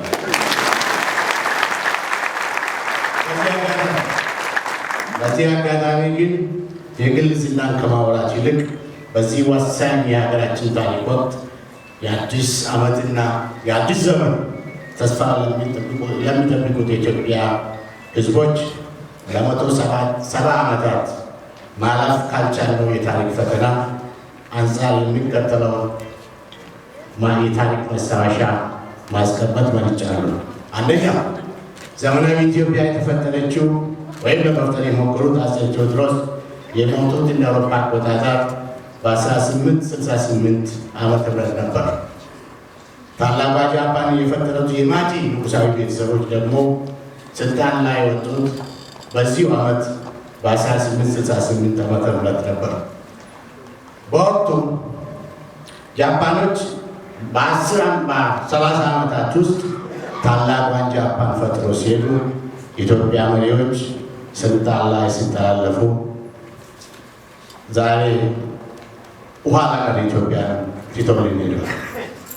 ሁለተኛ፣ ከብዙ ዓመታት ስልጣን ሽኩቻ በኋላ በአሸናፊነት የወጡት አፄ ምኒልክ ደግሞ ታላቋ ጀርመንን የፈጠሩት ቢስማርክ ጋር የአንድ ዘመን ሰዎች ነበሩ። ቢስማርክ በእኩልነት ላይ የተመሰረተች እና የበለጸገች ጀርመንን መፍጠር ሲችሉ፣ አፄ ምኒልክ ግን ሰፊ ግዛት ቢፈጥሩ በእኩልነት ላይ ያልተመሰረተች እና ጣጣዎቿ እስከ ዛሬ ያልተፈታ ኢትዮጵያን ትተውልን ሄደዋል። ሶስተኛ፣ ከ20 ዓመታት በላይ በፈጀ የስልጣን ሽኩቻ ጥቁር ማዕከላዊ ሆነው የወጡት አፄ ኃይለ ሥላሴ ለ60 ዓመታት ገደማ ለሚጠጋ ጊዜ ሀገሮቹና ሕዝቦቿን በፈላጭ ቆራጭነት አገዛዝ ቢመሯትም ኢትዮጵያን ከበለጸጉ ሀገሮች ተርታ አላሰለፏትም። ከሁሉም በላይ የሚቆጨው ደግሞ እንደ አውሮፓ አቆጣጠር በ1950 አካባቢ ሀገሯን ለመከላከል አቅቷት በኢትዮጵያ ወታደሮች እርዳታ ጭምር የተረፈችውን ደቡብ ኮሪያን ዓለም በሚያስደንቅ መልክ ልማት አስመዝግባ ማስመጠር መቻሏ እየታወቀ በጊዜው ደግሞ ከኢትዮጵያ ጋር እኩል የእድገት ደረጃ ላይ ነበረች።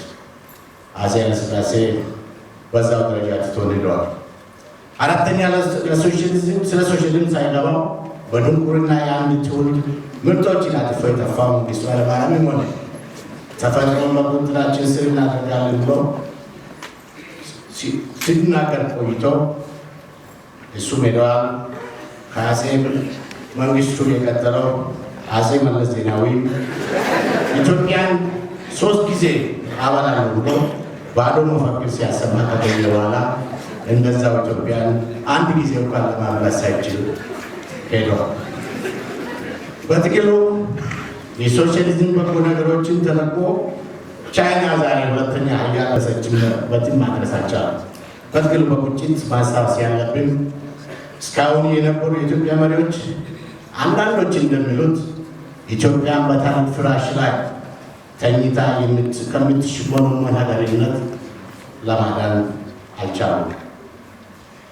ዛሬ የሀገሪቱ ምሁራን እና የሀገሪቱ ፖለቲካ ኃይሎች በቁጭት በእልህና በቁርጠኝነት ሀገራችንን ወደ ተሳካ ዲሞክራሲያዊ ሽግግር ለማምራት እስካሁን መሪዎቻችን ላለፉት 170 ዓመታት ማለፍ ያልቻሉትን የታሪክ ፈተናዎች እንድናልፍ እንዲያደርጉ ወንድማዊ ምክሬን እለግሳለሁ። የሸለሙ ሰዎች በጣም አመሰግናለሁ። እኛም በጣም እናመሰግናለን። በክብር ወደ ቦታቸው እንዲሸኙልን እጠይቃለሁ።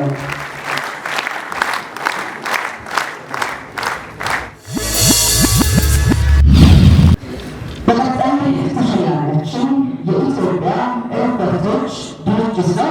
ስለዚህ እየመጡ ነው የሚገኙት። በክብር ወደ ቦታው እንዲሸኙልን እጠይቃለሁ። አስናቀናቸው እሳቸውን ወደዚህ ወደ መድረኩ በክብር እንድትልኩልኝ እጠይቃለሁ። የእሳቸውን አጭር ታሪክ ደግሞ የአቢሲኒያ ሽልማት ፕሬዚዳንት አቶ ግርማ እንዲያቀርቡት ጋብዛለሁ።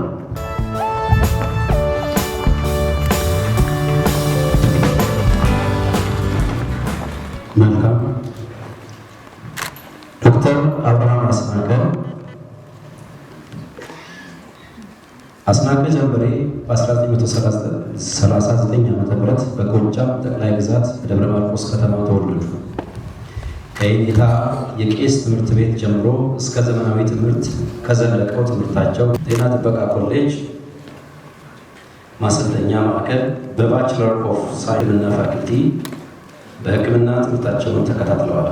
በተለያዩ መንግስታዊና መንግስታዊ ባልሆኑ ሆስፒታሎች ውስጥም ከሐኪምነት እስከ ሜዲካል ዳይሬክተርነት በዘለቀው የ50 ዓመታት ጉዟቸው በተጨማሪ ከሕክምና ማህበር አባልነት እስከ የአፍሪካ ዓለም አቀፍ የስቃይ ሰለባዎች መቋቋሚያ ማህበራት ተወካይ እስከ መሆን የዘለቀ ሙያዊ አበርክቶ አድርገዋል።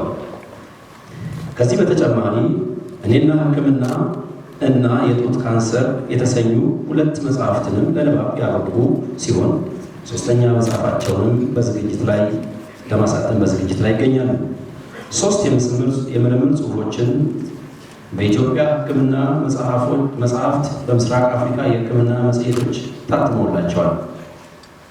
በዚሁ መሰረት የአቢሲኒያ ሽልማት ቦርድ ከሽልማት ድርጅቱ ኮሚሽን የቀረበለትን የዶክተር አብርሃም አስናቀ ስራዎች ውጤት በማየት ዶክተር አብርሃም አስናቀ የአቢሲኒያ ሽልማት የከፍተኛ ክብር ሽልማት ዘርፍ የህይወት ዘመን ላይፍ ታይም ፐብሊክ ሄልዝ ኦፊሰር ሜዲካል ዶክተር ሳይንቲስት ኢን ጀነራል ሰርጀሪ የ2011 ዓ.ም የከፍተኛ ክብር የወርቅ ኒሻን እና ዲፕሎማ ተሸላሚ አድርጎ መርጧቸዋል።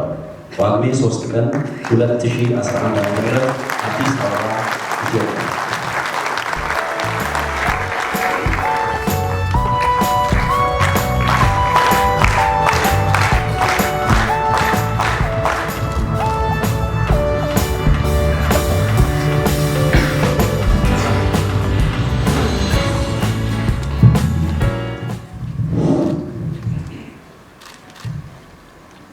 መጀመሪያ ይሄንን ሽልማት እንዳገኝ ለጠቆሙ እና ለሰጡን በመሰረቱ በአሁኑ ጊዜ ሐኪም የለም በሚባልበት ጊዜ ሐኪም ኑሮ ለመሸለም በመብቃቴ እኔም ትልቅ ደስታ ይሰማኛል።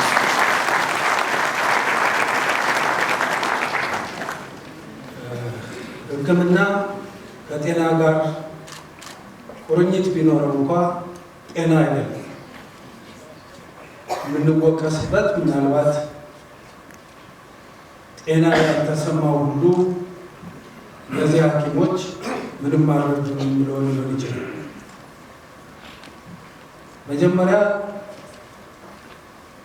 ታካሚ ወደ አንድ የሕክምና ቦታ ሲሄድ ምን ጠብቆ ነው የሚባል መታየት አለበት። በአሁኑ ጊዜ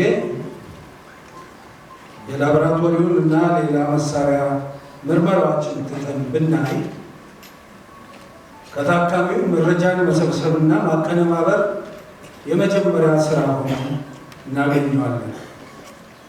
መረጃ ውስጥ ከየት ይገኛል ተብሎ ቢባል ከታካሚው በስተቀር ከሌላ ቦታ ሊገኝ አይችልም። ከታካሚው የሚገኝ ከሆነ የታካሚው ስነ ልቦና ማወቅ ወሳኝነት አለው። በአነጋገር መግባባት ያስፈልጋል። በአነጋገር ካልተግባባን ጠያቂም መልስ አያገኝም፣ ማዳመጥንም ይተዋል። በአሁኑ ጊዜ እንደ ችግር የሚነገርብን ማዳመጥ አለመቻላችን ብቻ ነው። ማዳመጥ እንደገና ማዳመጥ እንደገና ማዳመጥ ለመደመጥም ይረዳል። አለበለዚያ ግን በምንም አይነት መንገድ ታካሚውን ካላዳመጥ ችግር ውስጥ እንገባለን። በአሁኑ ጊዜ አንዳንዴ ስናየው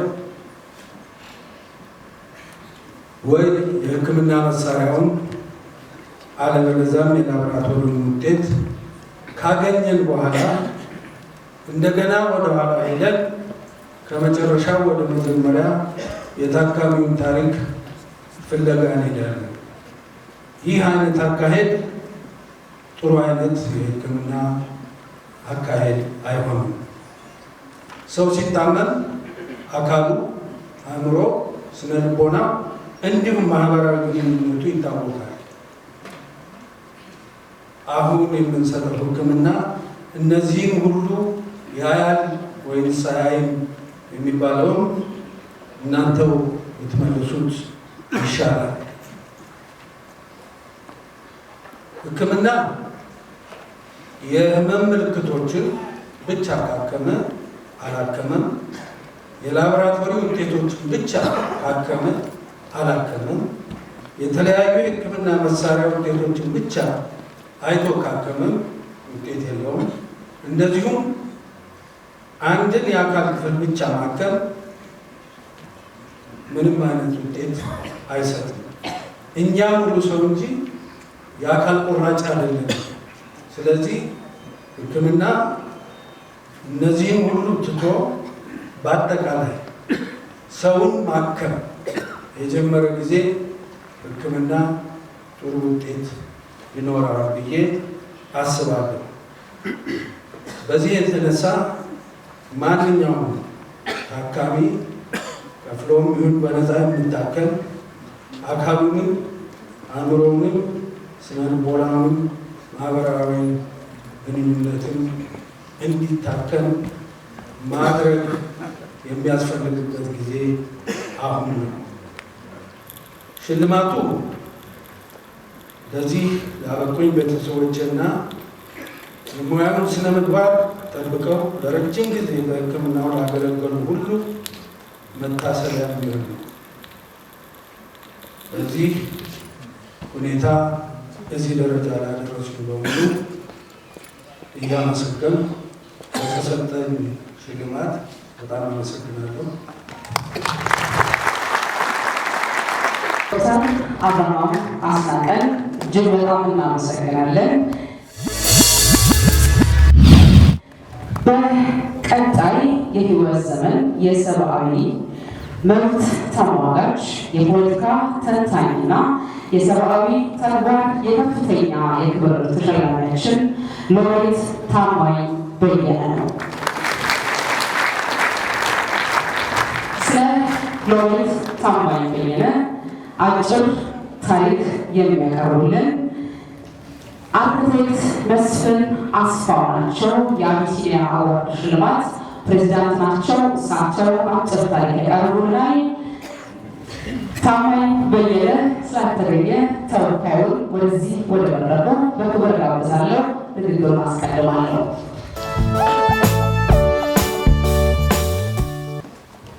አርቲስት ታማኝ በየነ ሊገኙልን አልቻሉም፣ ግን አብዛኞቻችሁ ምን እንደሚመስሉ ታውቃላችሁ እና እሳቸው እንደተቀመጡ ቁጠሩና ለህይወት ታሪካቸው ያነባሉ።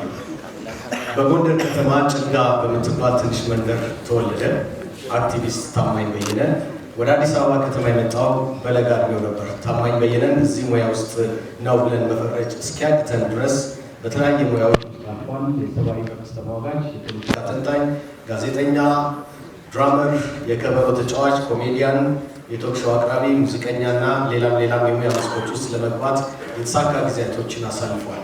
ከታማኝ ብዙ ስኬቶች መካከል ዘርፈ ብዙ የሲቪል የሰብአዊ መብት እንዲሁም የማህበረሰብ ድርጅቶችን በመስረት የኢትዮጵያ ትውፊቶች ማህበርን በሰሜን አሜሪካ፣ የኢትዮጵያ ትውፊቶች ማህበርና ሌሎችን እጅግ ብዙ ማህበራት በመመስረት በመምራት አሳልፏል። የሲቪክ፣ የሃይማኖት፣ የሰብአዊ መብት፣ የባህልና የፖለቲካ ድርጅቶችን በመርዳት መልእክታቸውን ለህዝብ አድርሰዋል። በሀገራችን ውስጥ ነፃነትና ፍትህን ለማስፈን የሚደረገውን ጥረት በማበረታታትና የገንዘብ መዋጮ በማሰባሰብ የማይተካ ሚና ተጫውተዋል። በተለያዩ መድረኮችና ሚዲያዎች መቻቻልና ሰላምን እንዲሁም የኢትዮጵያ ህዝቦች አንድነትን ይሰብካል። በብዙ ጊዜያት ስርዓቱን በመቃወም የአገዛዙ የደህንነት ትኩረት ውስጥ መግባቱ ተገፍቷል፣ ታስሯል፣ ተሰቃይቷል። ከዚህ ሁሉ መግባራት በኋላ ከሚወዳት ሀገሩ ተገዶ ወጥቷል። ከሀገር ውጭም ሆኖ በኢትዮጵያ አገዛዝ ድምፃቸውን ስለተዋጡ ምስኪኖች ዘብ በመቆም ለወገን ደራሽ መሆን ችሏል። የኢትዮጵያ አርቲስቶች ማህበር ምስረታን በመርዳት እና ሊቀመንበር በመሆን የጀግኖች ምሽት የተባለውን የኢትዮጵያ ጀግኖቻችንን ትልልቅ ግለሰቦችን ለመሸለም የተዘጋጀው ድርጅት መስራች አባል በመሆን ሰርቷል። ከ12 በላይ ዶክመንተሪዎችን ለሀገራቸው አስተዋጽኦ ያደረጉ ኢትዮጵያውያንን አስመልክቶ ልዩና የማይገኙ ቀረጻዎችን በማካተት አዘጋጅተዋል። በሰሜን አሜሪካ የኢትዮጵያ ቅርስ ማህበር መስራች አባል ነው። ሚና የተጫወተ ሲሆን አሁንም ድርጅቱን ለማንቀሳቀስ ዝግጅቶችን በማዘጋጀትና መዋጮችን በማሰባሰብ ላይ ይገኛል። በተጨማሪም የኢትዮጵያዊ መብት ዓለም አቀፍ ትብብር መስራች አባልና በአሁኑ ሰዓት ሊቀመንበርም ነው። ታማኝ በየነ አዛኝ ነው። በርካታ ግለሰቦች ችግር ውስጥ በሚገቡበት ጊዜ ገንዘብ በማሰባሰብና እርዳታ በማድረግ ለወገን ደራሽነቱን አስመስክሯል። ለታመሙት፣ ለተቸገሩት፣ ለተፈናቀሉት ዜጎች ደርሷል። በጋዜጠኝነት፣ በድራመርነትና በተዋናይነት፣ በኮሜዲያነትና በሌሎችም የኪነ ጥበብ ሙያቸው ካገለገለው ባሻገር በሰብአዊ መብት ተሟጋችነትና በበጎ አድራጎት ተግባሩ በመላው ዓለም ስሙ እንዲጠራና እንዲወሳ ሆኗል። ከሞያሌ ወደ ኬንያ ለተፈናቀሉ ኢትዮጵያውያን ዜጎች ከአሜሪካ ቀይ መስቀል በኩል የኬንያ ቀይ መስቀልን አነጋግሮ እርዳታ ማድረስ ችሏል። ለቡራዩ ተፈናቃዮች እርዳታ በማሰባሰብ ከ13 ሚሊዮን ብር በላይ ድጋፍ አድርጓል። በጌዲዮ ጉጂ ዞን ተከስቶ የነበረው የእርስ በርስ ግጭትና አስከትሎት የተከሰተውን የረሃብ አደጋ ለመታደግ ለወገኖቹ በአጭር ጊዜ ውስጥ ከ1.3 ሚሊዮን የአሜሪካን ዶላር በማሰባሰብ ስፍራው ድረስ በመሄድ ወገኖቹን ታድጓል። አሁን ላይ ስማቸው መጠቀስ የሌለባቸው በበርካታ ችግር ውስጥ የነበሩ የኪነ ጥበብ ሰዎችን ጨምሮ ሌሎችንም ችግረኞችን ከወደቁበት እየታደገ ራሳቸውን እንዲችሉና ዳም እንዲረዱ በማስቻል የምንጊዜም ብርቅዬ የኢትዮጵያዊ ልጅነቱን ማስመስከር የቻለው የሰብአዊ መብት ተሟጋቹ አርቲስት ታማኝ በየነ በበርካታ ኢትዮጵያውያንና የዓለም ዜጎች ልብ ላይ በመልካምነትና በሰብአዊነት ተምሳሌት ሆኖ ታትሞ ይኖራል። በዚህ መሰረት የአቢሲኒያ ሽልማት ቦርድ ከሽልማት ድርጅቱ ኮሚሽን የቀረቡለትን የአርቲስትና አክቲቪስት ታማኝ በየነ ስራዎች ውጤት በማየት አርቲስትና አክቲቪስት ታማኝ በየነ የአቢሲኒያ ሽልማት የከፍተኛ ክብር ሽልማት ዘርፍ የህይወት ዘመን ሰብአዊ መብት ተሟጋች የፖለቲካ ተንታኝና የሰብአዊ ተግባር የ2011 ዓ.ም የከፍተኛ ክብር የወርቅ ኒሻንና የዲፕሎማ ተሸላሚ እንዲሆን ወስኗል። ጳጉሜ 3 2011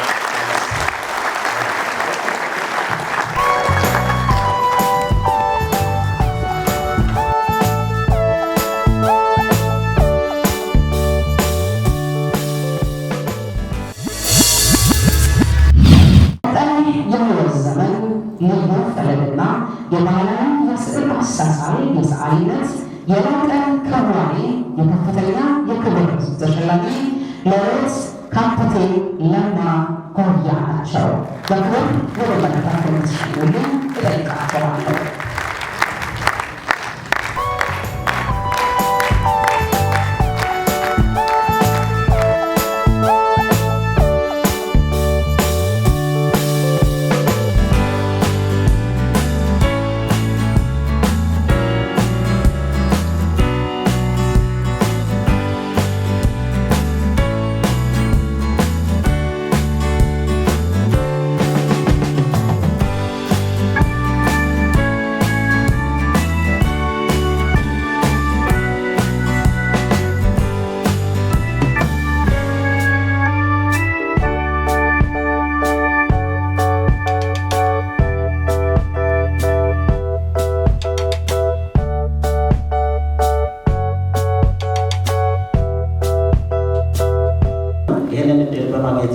ደስ ይለኛል።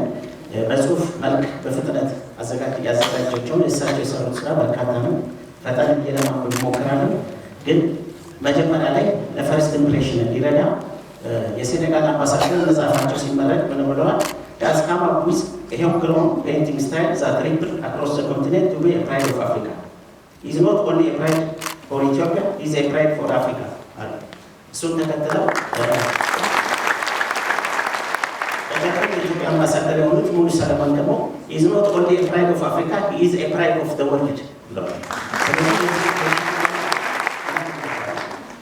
ዶክተር አርቲስት ሻምበል ለማ ጉያ ትውልድና እድገት ማንኛውም ስኬት ከብዙ ጥረት ክህሎትና ተከታታይነት ካለ ምርምር የሚገኝ መሆኑን የሚያምኑት ዶክተር አርቲስት ሻምበል ለማ ጉያ በኦሮሚያ ክልል በምስራቅ ሸዋ ዞን አዳሊመን ወረዳ በ1921 ዓ.ም ተወለዱ። የልጅነት ጊዜያቸውን ከብቶችን በማገድ ቤተሰቦቻቸውን በማገዝ ያሳልፉ ነበር። በወቅቱ አባታቸው በግብርና ስራ እሳቸውን እንዲያገዙ እንጂ ትምህርት እንዲማሩ ብዙም ፍላጎት አልነበራቸውም። ለማ ጉያ ግን መማር እንዳለባቸው አባታቸውን በማሳመን ከመኖራቸው ራቅ ባለ ስፍራ በሚገኝ አጼ ልብነ ድንግል በሚል ትምህርት ቤት በ14 ዓመታቸው የመጀመሪያ ደረጃ ትምህርታቸውን ጀመሩ። 7ኛ ክፍል ሲደርሱ የመምህርነትን ኮርስ ለመውሰድ አዳማ ከተማ ወደሚገኘው የቀድሞ ናዝሬት መምህራን ማሰልጠኛ ተቋም አመሩ። ነገር ግን በውስጣቸው የነበረው ፍላጎት የአውሮፕላን አብራሪ መሆን ስለነበር እንደገና ወደ ቢሸፍቱ ከተማ ተመለሱ። በአንድ ወቅት ጃንሆይ አፄ ኃይለ ሥላሴ ለጉብኝት ቢሸፍቱ ወደሚገኘው ቤተመንግስታቸው እንደሚመጡ መረጃ ለክቡር ዶክተር ለማ ጉያ ስለደረሳቸው የአውሮፕላን ሞዴል በማዘጋጀት ጃንሆይን በር ላይ ተጠበቋቸው። ጃንሆይ በሞዴሉ በጣም በመደነቅ ወደፊት ምን መሆን ትፈልጋለህ የሚል ጥያቄ ጠየቋቸው። አብራሪ መሆን እፈልጋለሁ የሚል መልስ ሰጡ። ዶክተር ለማ ስልጠና እንዲወስዱ ጃንሆይ ትዕዛዝ በመስጠታቸው ስልጠናውን ወስደው አስመራ ተመድበው ሰርተዋል። ወደ ቢሸፍቱ በመመለስ ትዳር መስርተው የ3 ሴቶችና የ2 ወንድ ልጆች አባት ለመሆን በቅተዋል። ስዕል የመሳል ክህሎታቸውን የቀሰሙት የተለያዩ የአፈር ቀለሞችን በመጠቀም የሸክላ ውጤቶች ላይና ቤታቸው ግድግዳ ላይ ስዕል ከሚሰሩት እናታቸው ነው። ይህ ስዕል የመሳል ፍላጎታቸው ጥረታቸው በብዙ ውጣ ውረድ ውስጥ እንኳን አልተቋረጠም ነበር። እሳቸው በተራቸው ከእናታቸው ያገኙትን ክህሎት በማዳበር ለልጆቻቸው አስተላልፈዋል። ክህሎታቸውን ለማካፈል ፈቃደኛ ካልነበሩ የውጭ ሀገር ሰዓሊያን በዘዴ ተጨማሪ አስተሳሰብ ልምድ በመቅሰም የስዕል አስተሳሰብ ክህሎታቸውን ማሳደግ ችለዋል። 4 ልጆቻቸው ፈለጋቸውን በመከተል በዘመናዊ ትምህርትና ዘመኑ ባፈራው ቴክኖሎጂ ታግዘው የስዕል ስራቸውን በተዋጣለት ሁኔታ እየሰሩ ይገኛሉ። የስራ እና የሙያ አበርክቶቻቸው የኢትዮጵያ አየር ኃይል ደብረ ዘይት ምንድን በተለያዩ የስራ ዘርፎች ላይ አገልግለዋል። እንዲሁም በፑሽኪን አዳራሽ ለ2 ዓመት አገልግለዋል። የሰሯቸው ስራዎች የስዕል አሳሳል ጥበብን ለማስተማር የሚያግዙ በሀገሪቱ ታሪክ የመጀመሪያ የሆኑ 2 መጽሐፍቶችን በትምህርት ሚኒስቴር ትብብር አሳትመው ለንባብ አብቅተዋል። እዚህ ጋር መጨመር የምፈልገው በኢትዮጵያ ለመጀመሪያ ጊዜ ስዕል ለመሳል የሚያገለግል መጽሐፍ የጻፉት እሳቸው ናቸው። 2 መጽሐፍ። ይሄ ማለት ደግሞ ካዝሌይ ዘ ኮርነር ስቶን ለፔይንቲንግ ኮርነር ስቶን ትልቅ ደረጃ የደረሱ ሰዓሊያን በሙሉ እሳቸውን ያመሰግናሉ በዚህ መጽሐፍ። ይህን መጽሐፍ በተመለከተ ደግሞ ኃይለ ሥላሴ እኛ በሚሊዮን ብር አውጥተን ውጭ ያስተማርናቸው ሰዎች እምብዛም ሳይሰሩ አንተ በራስህ ጥረት ይህን መጽሐፍ በመስራት እናደንቃለን ይላል። ይሄ መጽሐፋቸው ውስጥ ተካትቷል።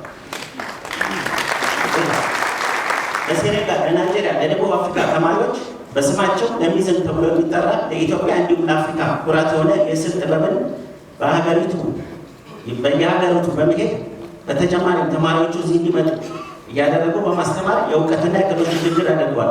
በዚህም ኢትዮጵያ የትኩረት ማረፊያ እንድትሆን አስችሏል። ሌሎች ተማሪዎች ወደ ኢትዮጵያ ማምጣት ችለዋል ማለት ነው። ፍሮም ሄርዲንግ ቱ ለሚዝም ከከብት ጥበቃ እስከ ለሚዝም የሚባል የራስ አስተሳሰብ ጥበብ ማለት ነው። ይህን መጽሐፍ አሳትመዋል።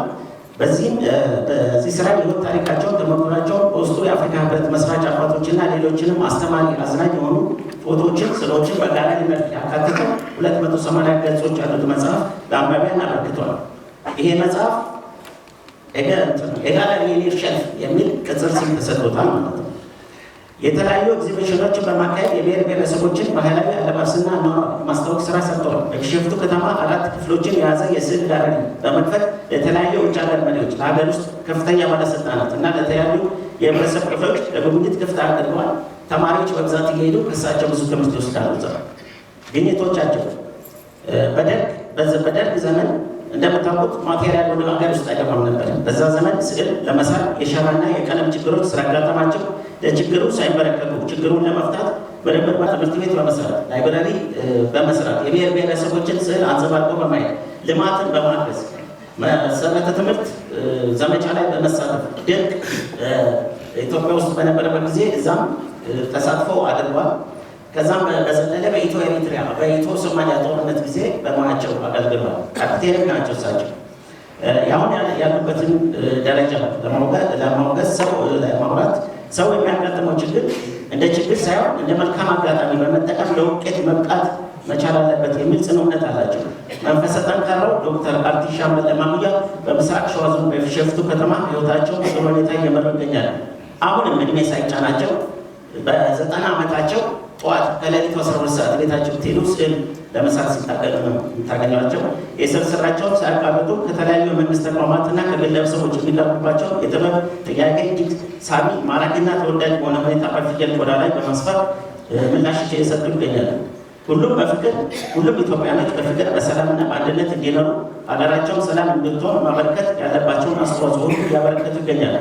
ሁሉም የሀገራችን ህዝብ ከጫፍ እስከ ጫፍ አንድ በመሆን ኢትዮጵያዊነትን እንዲዘምር፣ ሌብነትን ለመጠየፍ ለፍቶ ደግሞ ድህነትን እንዲያሸንፍና ለቀጣይ ትውልድ የበለጸገች ኢትዮጵያን እንዲያስረክብ በማሳሰብ ዜጎችን አገርን ለሚያፈራርሱ ሴራና ገንዘብና እውቀትን ከመዋል መቆጠብ አለባቸው። ገንዘባቸው ጥሩ ነገር ላይ ነው መዋል ያለባቸው ማለት ነው በማለት አደራ ጭምር መልእክታቸውን ያስተላልፋሉ። ሌላ ደግሞ ያየሁት መጨረሻ ላይ ወሳኝ የሆኑ ዶክመንቶችን ይዘዋሉ፣ ሰንደው ይዘዋሉ። ለምሳሌ ኢትዮጵያና ኤሪትሪያ ከደርግ በፊት ማለት ነው በሰላም መንገድ የኤርትራ ኬዝ ቢያዝ በሰላም ሊያልቅ ይችል እንደነበረ የሚያሳይ ጽሑፍ መጽሐፋቸውን በሆነ በስራ አጋጣሚ ስላየሁት ይህንን አይቻለሁ። አመሰግናለሁ።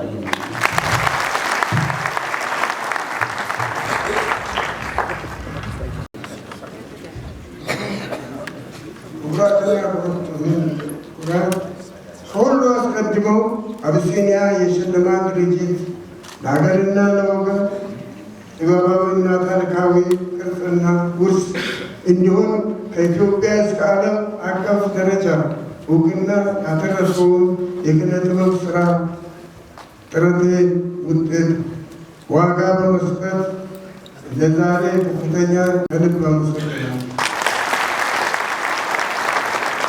እኔም የኪነ ጥበብ የስራ ውጤቶችን ለኤግዚቢሽን እይታ ብቻ ሳይሆን ለሙዚየም ትምህርታዊ ጉብኝት ክፍት ብቻ ማለት በቅድሚያ ኢትዮጵያና የአፍሪካ ወጣቶች ለአዳዲስ ኪነ-ጥበባዊ ፈጠራ እንዲበቁ የሚችለውን ያህል አስተምረዋል።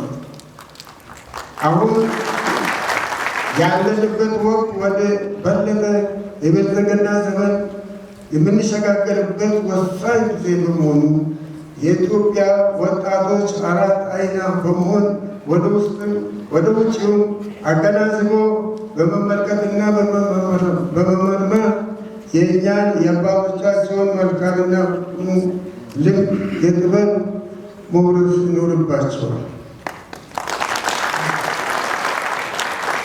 ይህ ዛሬ በክብር የተሸለምኩ ሽልማት የብቻዬ ሽልማት አድርጋችሁ እንዳትመለከቱ። ምክንያቱም በእኔ የኪነ ጥበብ እውቅ ፈጠራ ስራ ውስጥ ከመንግስት እስከ ግለሰብ የማበረታቻ የድጋፍ እጅ ስላለበት ነው። አቢሲኒያ የሽልማት ድርጅት ዛሬ በኦሮሚያ ባህልና ቱሪዝም ማዕከል እኛን በክብርና በአድናቆት ሲሸልመን ተተኪ ሆናችሁ የኪነ ጥበብ የፈጠራ ወጣቶችንም ለወደፊቱ የክብር ሽልማት እያጫችሁ መሆኑን በመገንዘብ ሌት ከቀን ተግታችሁ በመስራት በሁሉም አቅጣጫ ተወዳዳሪና እውቅ ተሸላሚ እንድትሆኑ መልካም ምኞቴ ነው። ሀገራችንን የሰላም ሀገር ዘመኑ የብልጽግና ዘመን ይሁንልን። አመሰግናለሁ።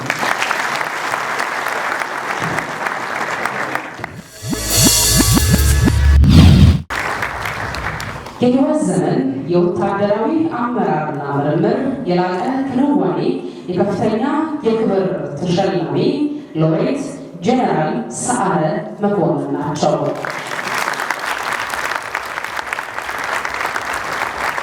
ጀነራል ሰዓረ መኮንን እንግዲህ በቅርቡ ነው ያጣናቸው። ልጃቸው እዚህ ይገኛል።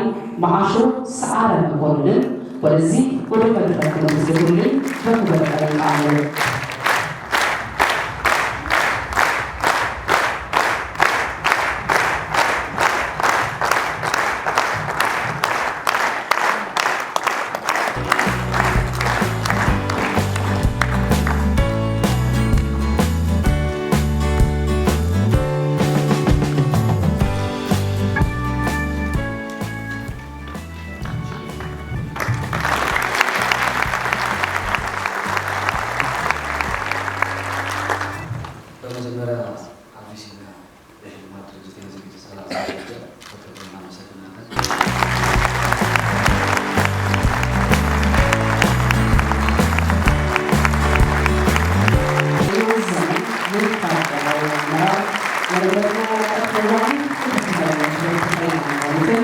ሎሬት ጀነራል ሰዓረ መኮንን ነፍስ ይማር እንላለን።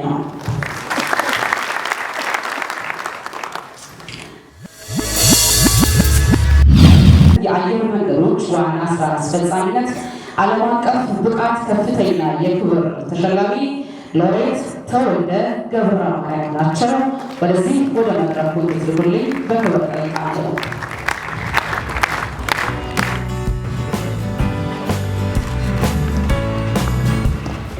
አመሰግናለሁ።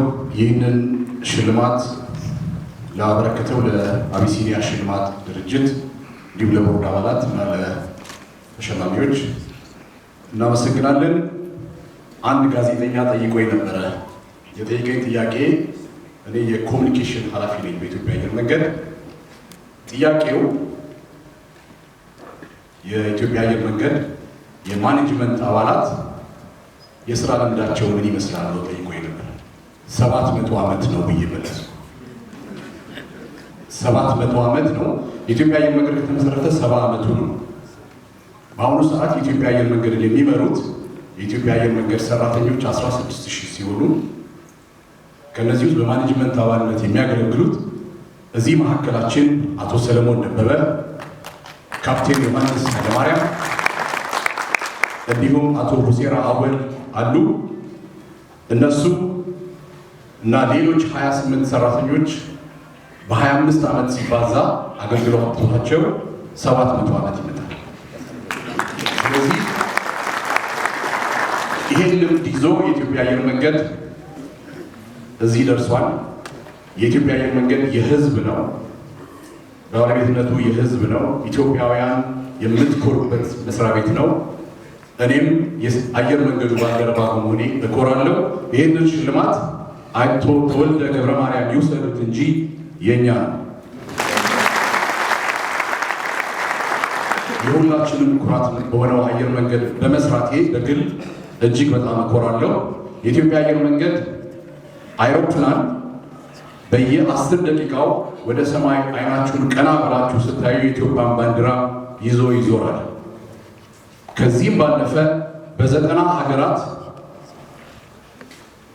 ከሰሜን ኖርዌይ፣ ከደቡብ ኬፕ ታውን፣ ከምስራቅ ጃፓን፣ ከምዕራብ ቺካጎና አሁን ቅርቡ ሂውስተን ላይ ይበራል። እነዚህ ሀገራት 90 ሀገራት ይሆኑ እንጂ በጣቢያ ደረጃ ስንቆጥር 125 ጣቢያዎች እንበራለን። 120 አውሮፕላን አለን። ይህ የሁላችንም ኩራት የሆነ የኢትዮጵያ አየር መንገድ ይህንን ሽልማት በማግኘቱ እጅግ በጣም ይኮራል። ቀደም ሲል በውክልና የወሰድኩት ሽልማት ማስተካከያ አለው። ሳነበው ያገኘሁት ለኢትዮጵያ አየር መንገድ ነው የሚለው በስህተት የኢትዮጵያ ኤርፖርት ስለተባለ፣ ነገር ግን በማስተካከያው የኢትዮጵያ አየር መንገድ ነው። ይህም ይገባናል። ይህንን ሽልማት በቦርዱ በማኔጅመንቱና በጠቅላላ ሰራተኞቹ ስም በማግኘታችን እጅግ በጣም ደስ ይለናል። አቶ ተወልደ ልኮኝ ሳይሆን ራሴ ተገኝቼ ወስጃለሁ። አመሰግናለሁ።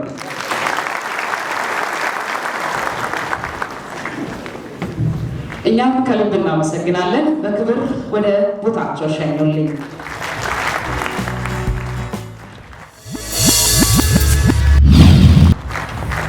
የህይወት ዘመን የእግር ኳስ አሰልጣኝነትና የካፍ ኢንስትራክተርነት የላቀ የክንዋኔ የከፍተኛ የክብር ተሸላሚ ሎሬት ሰውነት ቢሻው ናቸው። እሳቸውን በክብር ወደ ቦታቸው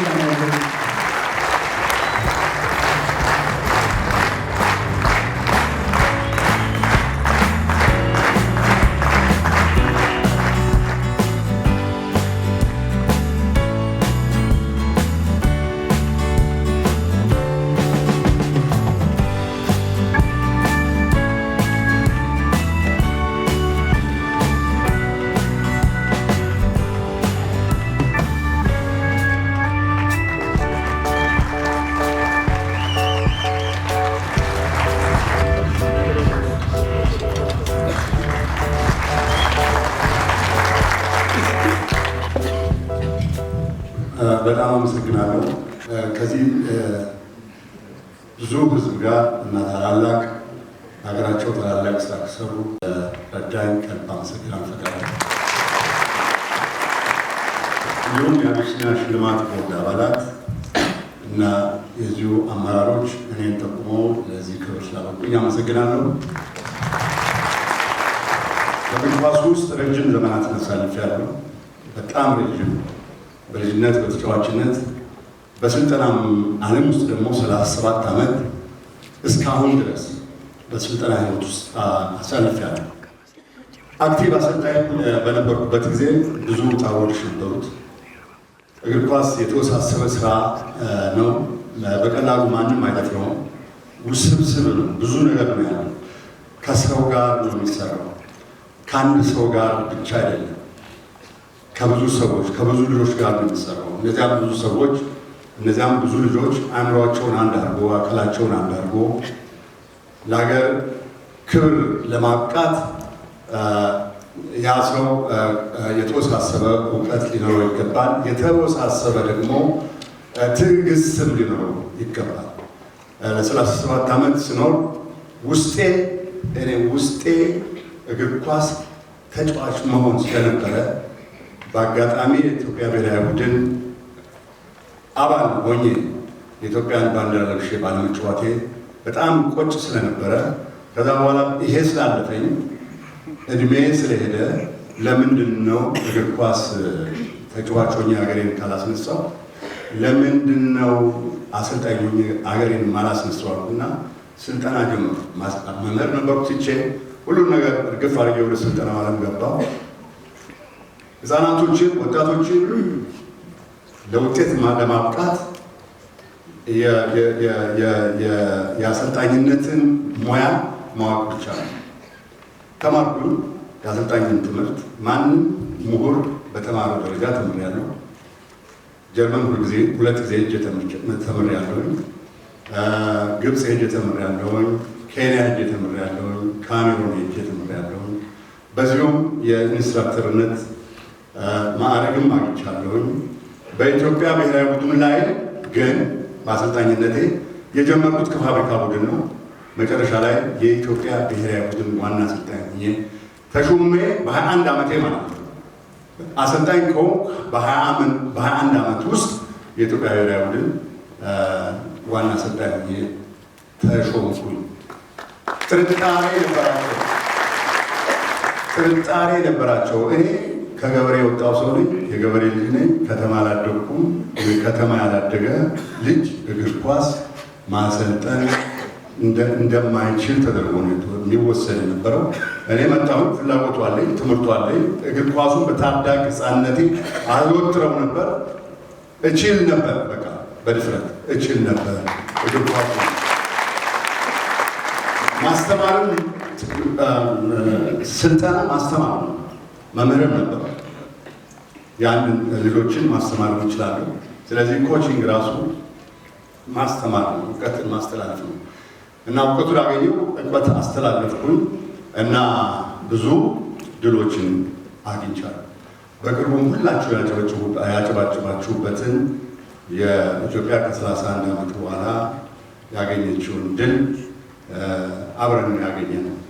በዚያ ድል ምክንያት በደስታም ሰዎች ሞተዋል። በደስታ ፈንጥዘዋል። ይሄ ፍንጠዛ፣ ይሄ አንድነት በደስታ ብቻ አይደለም። የእግር ኳስ ለአንድነትም ትልቅ መሳሪያ ነበር። አንድ ነበር የኢትዮጵያ ሕዝብ በአጠቃላይ በጠቅላላ ከላይ እስከ ታች ድረስ ከሰሜን እስከ ደቡብ ከምዕራብ እስከ ምስራቅ ድረስ የኢትዮጵያ ሕዝብ አረንጓዴ፣ ቢጫ፣ ቀይ ቀብቶ እንደነበረ እናስታውሳለን። ትልቅ መሳሪያ ነው፣ የአንድነት መሳሪያ ነው። ታዲያ ይሄን የአንድነት መሳሪያ 17 ዓመት ከሞላው በኋላ ልጆቻችን ለስልጠና መላኩ ትክክል አይደለም። በ17 ዓመቱ በገጠር ኢትዮጵያ ያሉ ወጣቶች ሚስት አግብተው ትዳር ይዘው ቤት መስርተው ኑሮ የሚኖሩበት ጊዜ ነው። የእግር ኳስን ግን መሰልጠን የሚቻለው ሌላው ዓለም ከ3 ዓመት ነው የሚጀምረው፣ እኛ ከ17 ዓመት ነው። በመሃሉ የ14 ዓመት የስልጠና ልዩነት ስላለ ወደ የውድቀታችን አንዱ ትልቅ ምልክት ይሄ ነው። መንግስት ትልቅ ግዙፍ በጀት መድቦ ለእግር ኳሱ ብዙ ወጪ ያደርጋል። እግር ኳሳችን ግን ወደኋላ እየሄደ ይገኛል። ይሄ ዋናው በስልጠና በታዳጊ ህፃናቶች ላይ ትኩረት ሰጥቶ ባለመስራት የመጣ ስለሆነ ሁሉም ክልሎችም ቢሆን በ50 እና 50 ሚሊዮን ብር በላይ በጀት መድበው ለህፃናቶቻቸው ትኩረት መስጠት ባለመቻላቸው የእግር ኳሳችን ሂደት ወደኋላ እየሄደ ነው። ምንም ሚስጥር የለውም። እውቀት ያላቸው ሰዎች አሉ በኢትዮጵያ ውስጥ እስከ በዶክትሬት ደረጃ ድረስ ግራጁዌት እያደረጉ ነው። መንግስት እያስተማረ ነው። የተማሩ አሰልጣኞች አሉ። ሁሉም መስክ ማለት ነው። ተምረው አገር እንዲረከቡ ካላረግን እኛ አገር አለን ብለን መናገር ይከብደኛል። አገርን ሊተኩ የሚችሉ ታዳጊዎች ናቸው። እነዚህ ታዳጊዎች በሚችሉት የሙያ አይነት ሰልጥነው አገራቸውን ማገልገል መቻል አለባቸው። እግር ኳሱ ደግሞ ሀብትም ጭምር ነው። ሀብት ነው። ሀብት ያመጣል። ብዙ ሀገሮች እነ ብራዚል እና እንግሊዝ ከእግር ኳስ ከሚያገኙት ገቢ አገራቸውን ይጠቅማል፣ ድህነትን ያስወግዳሉ። እኛ ግን ገንዘብ ወጪ ብቻ ነው የምናደርገው እና በዚህ ውስብስብ ሂደት ውስጥ አልፌ እዚህ በመድረሴ ፈጣሪን አመሰግናለሁ። በዚህ ውስብስብ ሂደት ውስጥ ከኔ ጋር አብረው የተሰቃዩ ቤተሰቦች ስሰደብ እያለቀሱ ተሰድቤያለሁ። ምን ይችላል ይሄ ደግሞ ማን እንደሚችል አላውቅም። ይሄን ችለው ስደነቅም እንደዚሁ አብረው እየተደሰቱ እየተጨነቁ ለዚህ ክብር አብረው ለበቁት ቤተሰቦቼ፣ አብረው ከጎኔ ለነበሩ ጓደኞቼ እንደዚሁ የላቀ ክብር አለኝ። በተለይ ለባለቤቴ ጥያት አሰልጣኝ በነበርኩበት ጊዜ በየክልሉ ስለምዞር ጥያት በየክልሉ ሄድ ነበር። ያን ሁሉ ይችላል አትቀናም ነበር። ለእሷ ልዩ ክብር አለኝ። በተረፈ ከኔ ጋር አብረው ሲሰደቡ አብረው ለደገፉኝ በሙሉ ክብር አለኝ። ኢትዮጵያ ከህዝቦቿ ጋር ለዘላለም ትኑር። መጪው ዘመን የፍቅር የሰላም ለሁሉም ኢትዮጵያ እንዲሆን ይመኛለሁ። አመሰግናለሁ። ሰውነት ቢሻውን እጅግ በጣም እናመሰግናለን።